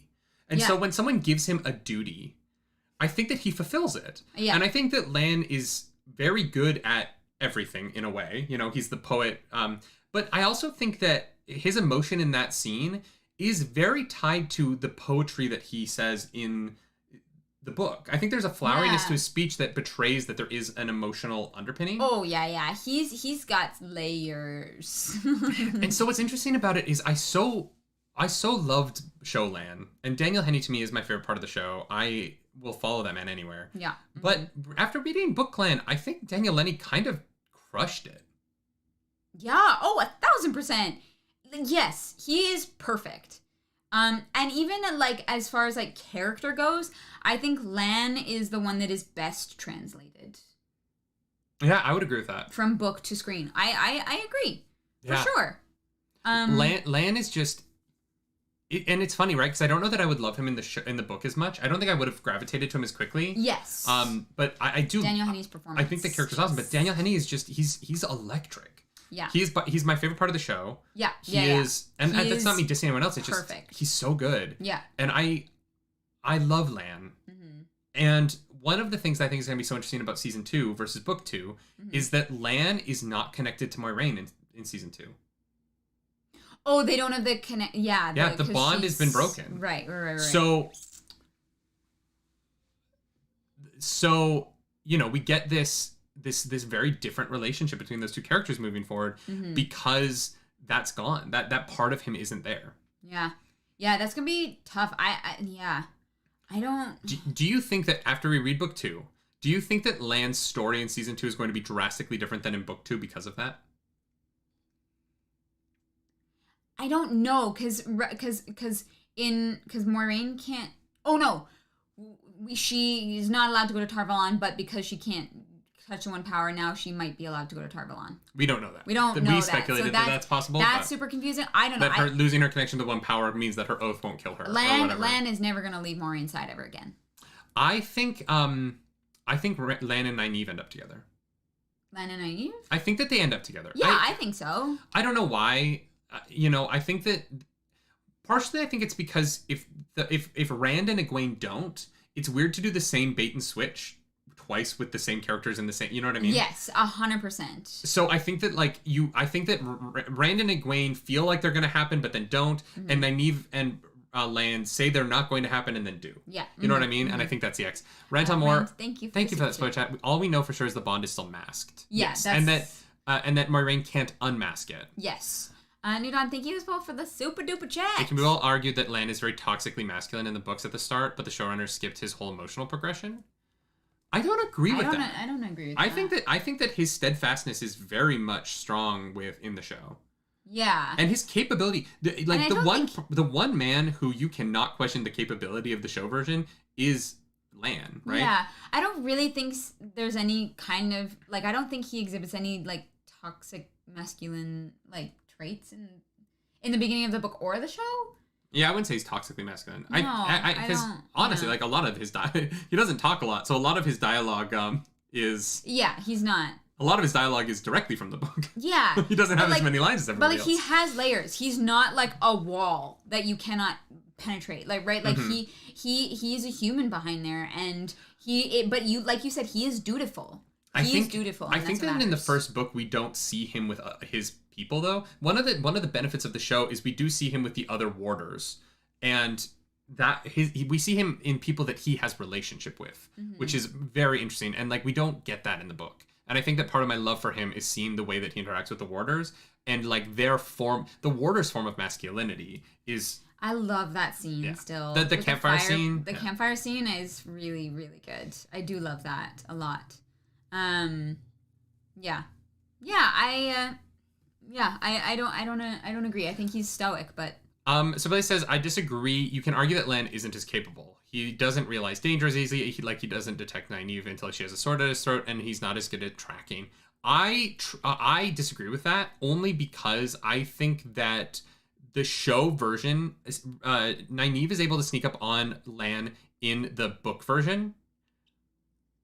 Literally, Rand gets upset, a little bit upset that Nynaeve is able to get so close without him realizing. That's in the book. So to say that that's something that the show does that the book doesn't do isn't true. I also think that he's peeved about it. I also think that he is literally feeling Moiraine's pain in that moment as she is maybe dying, and so he's distracted. Mm-hmm. I think that the downside of a bond is that when one person is down, the other person is less capable. And I do think that Lan becomes less capable and Moiraine is hurt, but that is good storytelling on part of the bond and not. Yeah, that connection is not something that we have a lot of concrete info on. So I feel like it could And I will say, I'm not counting the Tell moment from the finale. The Tell moment never happened. Y'all, the Tell moment never happened. That's incorrect. Thamor says there's no wow moment for males in the show, at least for season 1. They gave it all to women. I don't agree with that. I really there's quite a few moments for men that I love in the show. I think Lan's combat in the first episode is fantastic. Yeah. I think his moment as the designated mourner is one of the most moving things I've ever seen. I do agree that a lot more is given to the women in season 1 than the men though. Yep. Yeah. Definitely. Partially because they removed so many cool moments, right? And because Matt had to disappear. The race down the hill is awesome, right? I think the race down the hill is in the book is fantastic, and it's sad that it's not there. Lan training the boys with their weapons. Matt never picking up the bow is so weird. Perrin not bringing his axe is so weird. Yeah. If you had to F up one little girl alone on the shoreline with an army, how would you do it? No tidal waves? Space Zoo, thank you for that spoiler chat. Super chat. Thank you for the super chat, Space Zoo. Why is my brain broken? Why is my brain broken? That moment. We're going to talk about that moment. Yeah, we're going to talk about it. SK, thank you so much for the super duper chat. I don't like that they made him less badass godlike. I like that they made him more sensitive. I hated that he didn't teach Rand how to use his iron mark Yeah, blade. I wish he had taught the boys how to defend themselves better. I love that those moments in the books and that like care and attention to detail. And I don't know, I'm like, maybe they didn't have time in the show, but I think that that's super important. You're going on a very dangerous adventure, being able to like hold your own sword, super important. Yeah. New Dawn Gaming, thank you for that spoiler chat. I feel like it would be spoilers if I expanded more. I feel like we're butting up against spoilers on all of this, so thank you. So I feel like I haven't been spoiled by chat today, so I just want to say a huge thank you to everyone who's here. Y'all are the best. Also, thank you for joining us to talk about Wheel of Time. Like, I never thought that hundreds of people would want to talk about a book that I love, and now that I know that that's a thing, like, it brings me so much joy. Yeah. No, seriously. This is the highlight of our week every week, and we absolutely adore you guys. And thank you to our mods for helping us not be spoiled as well. You guys are the absolute best. Dream Shake, thank you for that spoiler chat. Love following you on your journey. Can't wait to see your reactions where your predictions end up. I just wish that we got more time with Land Train the Boys. I totally agree with that. I think it was definitely missing. Here's the thing. I wanna bring up something really quick before we get into our last couple things here. Okay. Spoiler chat for Nerdy. Thank you, Sand. Thank you, Sand. If you don't like the show and it doesn't work for you, I understand. I get it. And I want to say, like, that is okay. Yeah. I just ask that you consider using language that is, this show did not work for me and I didn't like this about it. And not, this show is bad and the people who made it are trying to intentionally ruin it. No, they're not trying to ruin it. No, but sure. I understand not liking things. There's a lot of things I don't like. There's a lot of things I don't like the finale of the show. I think the finale of the show, but I also don't think the finale of the show is like inherently trash. I understand the COVID restrictions, right? Like there's tough stuff about it. If it's true that if Daniel Henney literally couldn't be there for the final episode because of COVID restrictions and being stuck in the US, like no wonder he's in the Blight chasing them, right? Yeah, you don't have another choice. But I just want to make another reminder that like let's keep the like angry language out of how we talk about it. Yeah. Like the showrunners don't hate men. That's well, we don't know that. I'm kidding. I'm so kidding. Get out of here. No, we don't know for sure. I've never met them. That's just like an egregious statement that only serves to further the like a toxicity within the community, and we just don't need it. There are things I think that you could argue are bad writing, like that are bad, right? The tell thing. The tell thing is not good. Oh no, I think that they. But saying, I think that they didn't. I think they had one. Think they had They had Dan Henney for one shoot day, and they had to figure out a way to get him out of the episode. Oh, and so I'm saying like it's bad. Gave him a thing. Yeah. It's bad, but it is they. I think that they were like, okay, we have Daniel Henney for this one day. How do we explain how he's not there? And they shot that. And then they were just like, this is what we're stuck with because we just can't do anything else right now.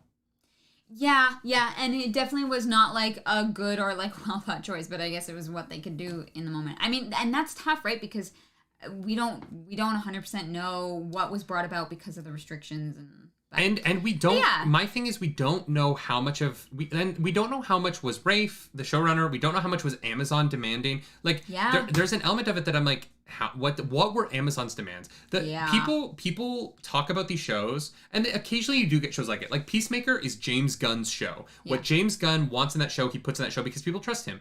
With smaller people working for big corporations, they don't have a lot of control over their own material. They just don't. Yeah. And so, sometimes what you see is not one person's fault. There are hundreds of people that work on these things. And I think that the difficulty of that sometimes is adapting by committee is really hard. Yeah. And you're never getting one person's vision, even though you think you might be. Yeah, 100%. Brother, thank you so much for the super chat. Love you guys. Can't wait till you join Innkeeper Matt Hatch at the Dusty Wheel after you're 5 or 6 more books in. Yes. No spoilers, the next 5 are bangers. I think we might be joining him a little bit sooner than that. So... Just keep an eye out. Go subscribe to the Dusty Wheel and follow me on Twitter. The Shadowling, thank you for that super duper chat. Mm-hmm. I don't like the show because it seems the writers and showrunners missed the key themes from the book: the unity of men and women, the hero's journey, assumptions about the Aes Sedai, and how they come about. I agree. The show falls short in a lot of themes that Robert Jordan was trying to portray, and like I can totally see that now, 100%. But I do have to acknowledge, I really loved that show when it came out. It was almost my favorite thing of 2021. Yeah. Right? And it has brought us my favorite thing of 2022 so far, which is the book club, right? Like, I like I cannot deny that. And sure, there's like, yeah, there's things in about it that we don't like and that were not translated well, but it is what it is. Yeah. I do have yeah, I just want to end that by saying that I think that some of the themes have the potential to come back. Yeah. And I think that we'll see what happens. Yeah. Tom Maines, thank you for that super chat. Thank you so much. I have no idea what these currencies are. I know, so I'm just like, thank you. I don't know where in the world you are, but thank you so much. Let's all wait and see. Season 1 was good, but not fantastic. I agree with that. Let's hope for a great season 2 without major COVID issues. Here's the thing. Yeah. I think that the finale is hampered by it was thrown together and it's inconsistent and it has problems. Yeah. But from what everyone says, the end of the Eye of the World is the most questionable part of the franchise, other than what people call the slog, which apparently we got to later. But the end of the Eye of the World is the most confusing part, and it is where we go from here that is the best part of the thing. So if season 2 is incredible, you know what I mean? Everyone will be like, hey, they did what the books did. Yeah, they could really turn it around, and I'm really hopeful that they listen to some of the criticisms that were brought forth by book readers. I think it has potential for sure. New Dawn Gaming, thank you. Super chat for that super chat. For me, the book was the most important one of my childhood, which is why I don't like the show. Valid. I have a livid hate for the Aragon movie because the book was so important to me. So I completely understand. That is 100% studio notes, though. Sure, but I'm Aragon saying I relate to you. Aragon sinks under the studio notes that you can watch happen on screen. Yeah, it's sad. El Grillo. Thank you so much. Game of Thrones Season 1 had Benioff. Super chat. Had written big movies, well-received novel. George R. R. Martin himself wrote most episodes. Adapting fantasy is very difficult. Many bad adaptations. Wheel of Time folks seemed relatively inexperienced. Hopefully room to improve. Yeah. They room are for improvement. There are some good writers on there, but yeah, I do hear what you're saying. It does bring me some joy that some of the writers for the Lord of the Rings show are from Breaking Bad. So I'm down for that. Fair. I think Breaking Bad is an incredibly well written show, and the fact that we're getting Breaking Bad writers on the Lord of the Rings TV show makes me happy. Yeah. Kid you not, what the hell will you be doing drinking in LA at 26? What the hell will you be doing drinking in LA at 26? I don't know what that means. I don't know what that means. We will be drinking alcohol. Thank you for the super chat. Jay Abbott, do not worry. We will make our announcements in Discord, on Twitter, and on YouTube in the community tab. So we'll make sure that everybody knows where we're reading, if we're gonna be on the Dusty Wheel, where you can find us. If we're gonna be on the Dusty Wheel, it will be public information. Yes. There is no way we will. We'll make sure that you guys know. We are influencers, I think. Is that the word? We like to tell people what we're doing. We're dipshits online. We have big egos. Wow. J-Ro, thank you for that super chat. Finding out early Camelin stuff was cut allowed me to mourn for a perfect adaptation long before the show and freed me to enjoy what it is. Justice for Basil Gill, though. Let's be very clear. Basil Gill better show up.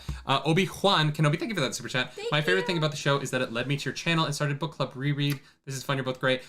The show, the reason we're reading it is the show. Exactly. I would have never picked up Wheel of Time. If the show didn't exist, we would not be here right now talking about this, and that is awesome. If all the show does is bring new readers to the series, if that's all it does, that's a win. That's a win. It's a good book series. People should read it. Yep.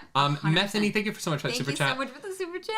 Thank you for keeping me grounded and helping me enjoy the show. Minus episode 8. After freaking out over Lord of the Rings changes and still loving it later, I decided to watch your discussion this time. What a ride. It's a ride. Thank you so much for that. It is a ride. I think that I think that the show, to me, there is something missing from the show, and that is a creative vision. It's ship captain.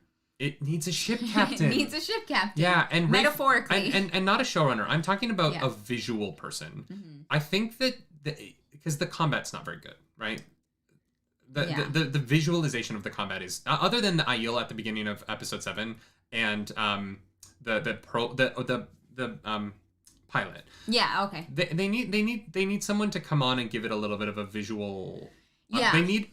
Like, there's a reason, not Percy Jackson, Peter Jackson.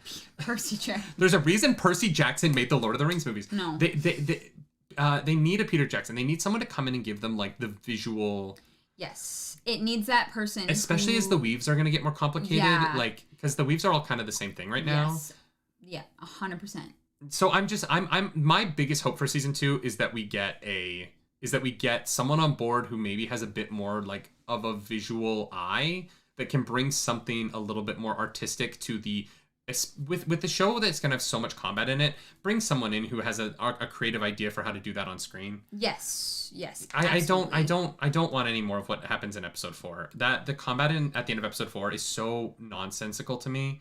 And as someone who studied stage combat and who loves combat on film and who loves medieval combat, the end of episode 4 is visually nonsense. Yeah. And the Loghain stuff in the cave is so good that I'm okay with it. Yeah. But like what happens outside the cave at the end of episode 4 it just doesn't make any sense. You have no concept of how many people are on either side. They show you people dead at the end of the episode that you're supposed to care about because they died in the fight that you just watched, but you never got there. It's the camera's so shaky. Yeah. Like just bring in someone who understands how to do combat on screen. Yeah. Especially for future fights between the dragon and the dark one. I want to see really cool combat, and I don't want you to cut away and have the fades kill everyone off screen because you don't know how to shoot it. No, I have a lot of hope. I'm an optimist. I have a lot of hope for season 2. I think that I think the potential is there. They've got a great crew of actors. They've got a ballin' costume designer. You know what I mean? Like they just need there's just a little things that they need to work through, and that I think if they listen to their fans, like not Rafe. Amazon needs to give them 10 episodes next season. Yes. You know what I mean? Like I don't know. They filmed it already. So but we don't know what the episode count is. Yeah. They need 10 episodes. V-Drake, thank you so much for that super chat. Soka, we didn't get to that one. Soka, thank you. There's writing issues in the show and parts I don't like, but one thing they're good at is actor choices. Yes. Casting's fantastic. Casting is... I'm so sad the guy who plays Agelmar is dead. Wait, the actor? No. That Agelmar is dead. Oh, I was like... Because you said the guy who plays Agelmar. Sorry, yeah. And I was like... The actor who plays Agelmar, that scene with him and his sister... And that she's dead. Their scenes together, when she's like... They were fantastic. Faldara! I was like, yeah! I did love that stuff. V-Drake, thank you for the super chat. Thank you for the super chat. I think the show should have been animated. Invincible is fantastic. I agree with Invincible was fantastic. Oh, I'm only down for an animated version if it is in the style of the 80s Lord of the Rings adaptation and we get songs. No. Frodo of the Nine Fingers and the Ring of Doom. No. That was I was not flipping you off. That was my ring finger. No. Frodo of the Nine Fingers. Stop. And the Ring of Doom. Stop it. What, you don't want Frodo of the Nine Fingers? That atrocity. And the Ring of Doom? Hush.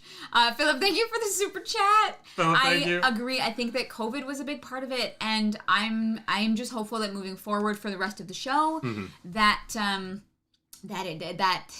those things are things of the past. No, I think animated would have been fun. Anyway, sorry. Yeah. I think animated would be fun. I like that we're getting live action. I love the actors. I think Rosamund Pike is an incredible Moiraine. I think Dan Hennemy's incredible. Yup. I think the Emmons Field 5 are all great young actors who I think this is going to be a good launching point for the rest of their careers. And you know, I'm excited for season 2. I think that I think that you can like most of something, not like one part of it, and still be excited for the rest of it. Yeah. I don't think I'm like, oh my god, it's ruined forever.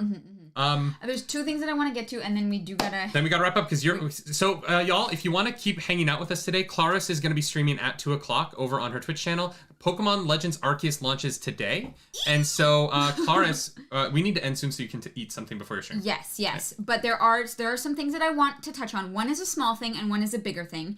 First thing is that Nynaeve talks about how the old wisdom that she knew realized that she could channel and then walked to Tarvalon and they turned her away.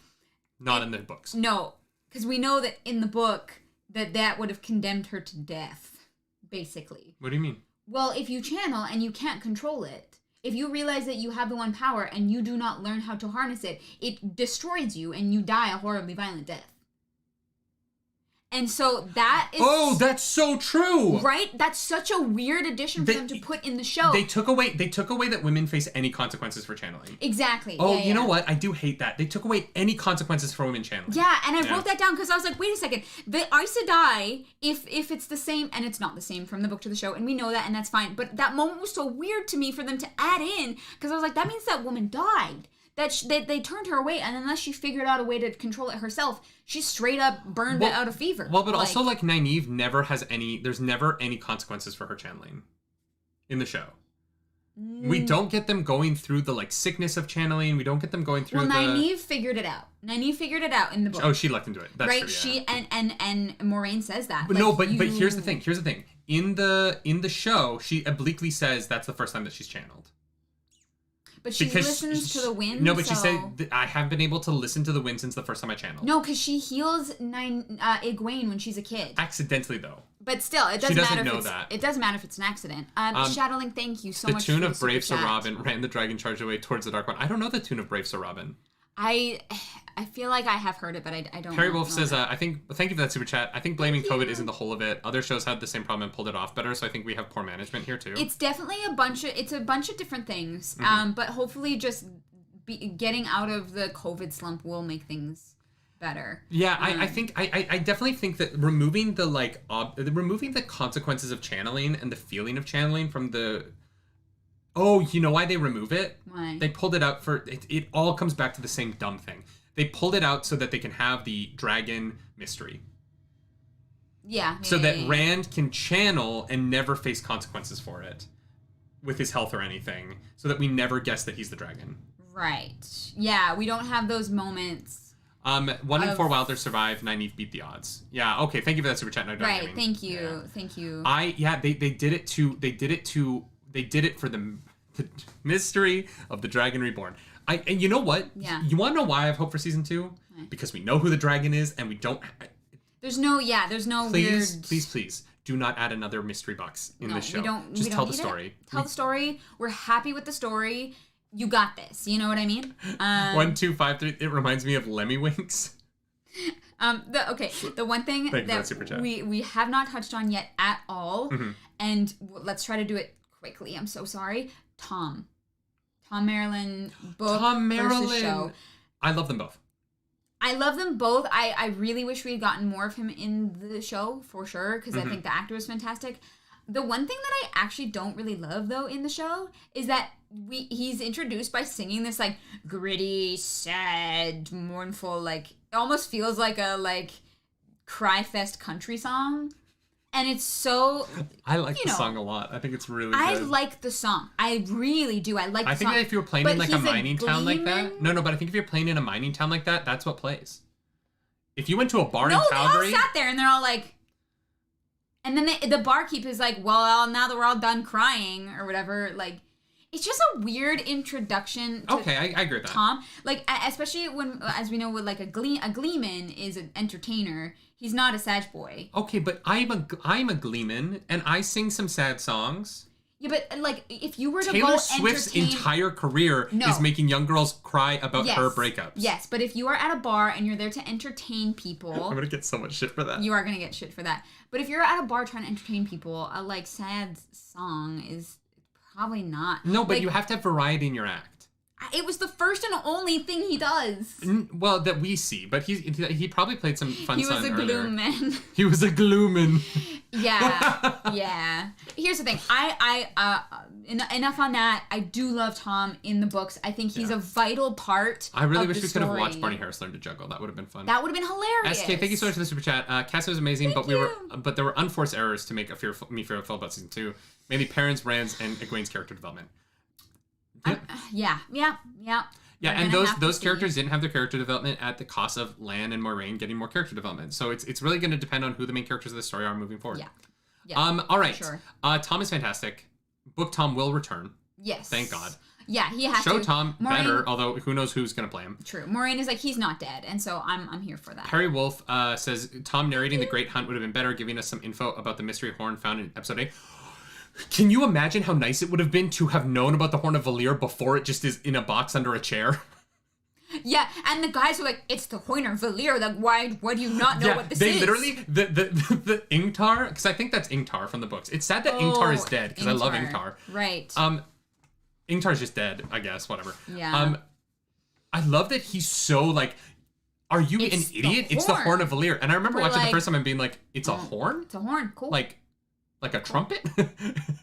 And then no, but seriously, when I read the book, I was like, oh, they talk about this horn a lot in the book. I was gonna play the womp womp, but it's super weird that the horn just shows up. It is. And that is just under the chair. It is. I loved that in the book that the horn is referenced so many times and is really built up. We have one last thing to talk about. We have one last thing to talk about. All right. The boats at the end. What do you think of Tidal Wave killing that little girl? Right, the boats. I have no idea what the boats are. I know you have a prediction for that. That part for me is like so left field. I'm like, that to me reminds me of like Game of Thrones. Like if the Iron Islands just decided they were gonna like raid Westeros. That's what that feels like to me. I'm like, okay. There's it's a fleet, but like once they're off those boats, do they have supply lines? Rantal Moore says not Ingtar. Wait, I guess they changed who that character is to introduce Ingtar later. But Ingtar is Agelmar's... Whatever. I don't know. Guys, I don't know. I really don't know. So here's my prediction. Okay. In the book... El Grio, thank you for that spoiler chat. Thank you for the super chat. Oh, boy. I'm not high. Like, I'm sober right now. I'm not high. The Fire Nation attacked. The Fire Nation attacked with water? With a tidal so wave. in the books, Archer Hawkwing has 2 failures. Yes. The people he sent away, who got lost across the sea, and his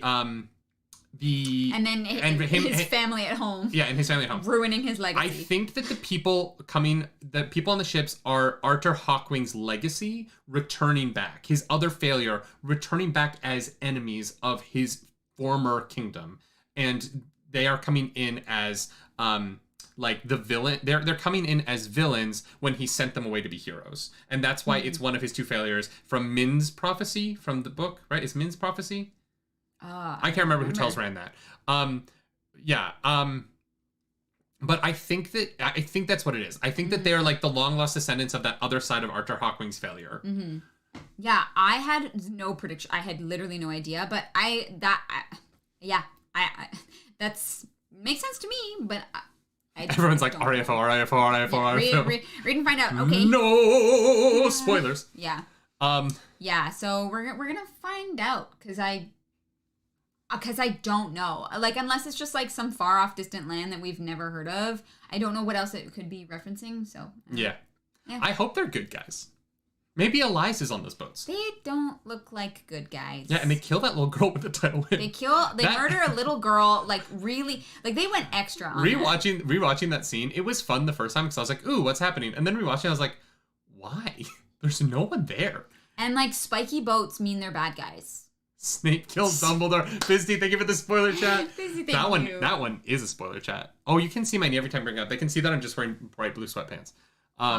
Well, I look dressed from the top up, but I'm not. I'm wearing pajamas. I'm always wearing pajamas, y'all. Welcome to 2022. It's pajama party. I had to buy clothes yesterday because we're going to LA, and I'm like, oh, I can't wear pajamas in LA. Nope. We're gonna have to wear real clothes in LA. So.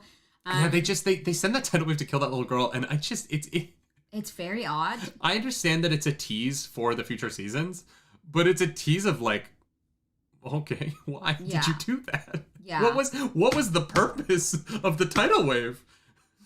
Because here's the thing about tidal waves. Rock mage. If you're on the backside of the tidal wave, when it lands, it comes back at you. Oh, so pushing a tidal wave in front of a boat doesn't make any sense. Yeah. Like none of it makes any sense. Rock mage, thank you for the super chat.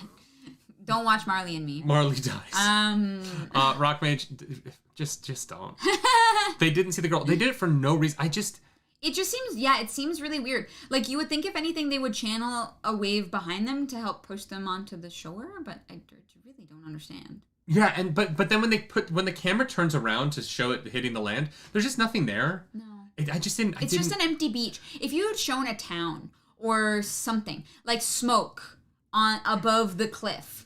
Yeah. Anything, and this was so. But the blowback of a tidal wave is really dangerous. Yeah. Right, and so like I'm like what have you accomplished? Yeah. It's a cool visual, I guess. Maybe cool. It's just to be a cool visual, and like who knows? Maybe that tidal wave is super explained in season 2. Yeah, that's what we start off with episode 1 of season 2. Do you think we're gonna see the banner of the dragon that we find in the Eye of the World? I hope so. I have a feeling it's gonna be in that box with the horn. Yeah, I could see that happening. And do you think the show is just never going to have the seals of the Dark One mentioned, or are they going to get into that eventually? No, I think that's the stone that breaks. Sure, but they don't. But Moiraine doesn't know that it's the seal. No, but I think she'll find out. I think that's going to be like information that is discovered. It has to be. I don't know how else those things would connect. So. Book readers hated it. Okay. I'm a clairvoyant and I can hear her voices speaking. Let's listen to what they're saying. Bad screenwriting. I don't know. It was an interesting choice that I hope comes up. They should have done it in the sea against an enemy fleet. That would make some sense. Yes. If we had seen the blue Aes Sedai, who said she was going to go check on the boats, like riding her boat out towards them, and she and they crippled that boat with the water, it would have been cool. Yeah. But just kind of towards land, it was just kind of like, okay, I mean, that was a thing to do. Yeah. I don't know why you did it, but you did it. Yeah. And maybe we'll find out. We'll watch and find out. Waffo. We raffo. But ladies and gentlemen, it is now 1:30, which means we have to end this so that you can get ready for your stream over at twitch.tv/Claris Polaris. Kid you not, thank you for that final spoiler chat. I'm going to say it wrong one more time. Bran van 2000 drinking in LA, released in 1997. What the hell am I doing drinking in LA at 26? Oh, it's a song. Okay. Sorry. I meant weird. Yeah. Y'all, thank you so much for joining us for another episode of the Nerdy Wordy Book Club. Please do not forget to read The Great Hunt chapters beginning. I'm assuming there's a prologue, but at least read until the end of chapter 11. There's a prologue at the end of this book. But that might just be the first chapter of the next book. It might be. Read until the end of chapter 11. End of chapter 11. And join us at 11 a.m. on Friday, whatever a week from today is. Oh my God, it's going to be February. Yeah. Oh my God. Wheel of Time fan edit Project Yale Smut Corner. Can you add okay. All right. Of this no, not a new one. The Smut Corners that we did for book 1, which one, having finished the book and rewatched the season, which one do you think is the one that you would want to see most? Of all of our Smut Corners. Smut Corner. I don't remember them all. That's not fair. I don't have a memory that goes back a month. That's so true. My wife is a goldfish. 100%. I literally don't remember anything. I'm gonna stand by all the boys in the tubs. That was my go-to. The boys in the tubs. That one made me laugh more than any of the other Smut Corners that we did. So that's the one I want. Full book Smut Corner. Honestly, if we could have some spicy dark one trying to seduce Rand. That would have been hot. Or Bahamel, and we just see his kink dungeon where he puts his leather on. His leather, the mask. Oh God, Bahamel kink dungeon. That's what we need. I can't picture the end of the Eye of the World without seeing the Gimp from Pulp Fiction. Oh God, yeah. No, I'm gonna throw in the kink dungeon for Bahamel. All right. Well, now that we've both been booped. SK, thank you for that spoiler chat. It is Tengwar. It says YMAOMC. It stands for You Made an Old Man Cry. Yeah. It's an important moment in my life. Yeah, that's a story. For another time. We'll give it to you. But yeah, no, I do have an Elvish tattoo that I've had for 6 years.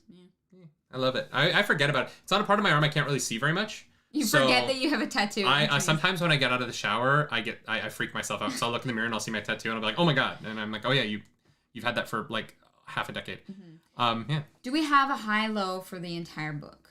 Oh my God. I know, that one's tough. I don't even know where to... How about this? No lows. Let's end on a positive note. Okay, I'm down. What is your favorite thing that's in the book that is not at all in the show? Favorite thing in the book that's not at all in the show has to be the boys becoming fake Gleeman. Oh, that's a good one. Yeah. That is a good one. I do love that part. It brings me joy. That's all I can say. What's your high? Of things that aren't in the shows, my favorite thing that is in the book is Morgase, Elaine, Eleda. The scene in that scene to me. That's a good one. I love it. I love that scene a lot. That's a good one. And those characters, I cannot wait to meet them in the show. But I hope they're in the show. That's a really good one. The Rand in the Palace Garden, yeah. All of the stuff in the palace to me was just valid. I remember reading that and being like, what? Yeah. You cut the queen? Yeah. Nobody cuts the queen. Nobody puts the queen in a not show thing. Is that what we're going out on? Is me? No, we're going out on. You can follow us all over social medias. And, that's right. Boom, graphic. Make sure. Boom. This is a live show. Join the Discord if you want to continue this conversation. Feel free to come hang out in the Discord. We have a Wheel of Time room and then a Wheel of Time spoilers room. So the Wheel of Time room is spoilers up until where we have gotten to on the book club. Yes. And then the Wheel of Time spoilers room is the whole thing. Everything else. So we don't enter that room. What happens in there stays in there, and we'll see it in 2 years. If you have any love for Pokemon, Clarus will be on in a half hour playing Pokemon Legends Arceus, and then I think it's 7. What time are you ending your stream? I'm probably gonna go till around dinner time, and then we're gonna eat quick, and then you're gonna hop on right after. At 7:30, I will be streaming my Elite Four Hardcore Nuzlocke. 7 o'clock. No, but at 7:30. Okay. It says Clarus Jakar is still on there. Oh no! You did me dirty, babe. Sorry, I forgot. I will be Elite Four tonight, y'all, and then Pokemon Legends Arceus. We're gonna fight the Elite Four, and then Pokemon Legends Arceus. We're gonna put out a full reading schedule for the next 2 books this weekend, but just know Chapter 11, end of Chapter 11 for next week, y'all, of the Great Hunt. I'm so excited to get into the Great Hunt. This is me too. This project, y'all, has been the best part of my year so far. So thank you all for being here for it, and as always, be nerdy. Read wordy at the book club. Be nerdy, read wordy. Wait, I'm gonna drop the Discord link for y'all in just a moment. Yeah, pay attention to chat. The Discord link is coming. I'm dropping it. Discord link is coming. Come on, Clarus. I just gotta. Come on, Clarus. Paste we can't end the show. There we can't she end the is. show. Boom. Do something nerdy.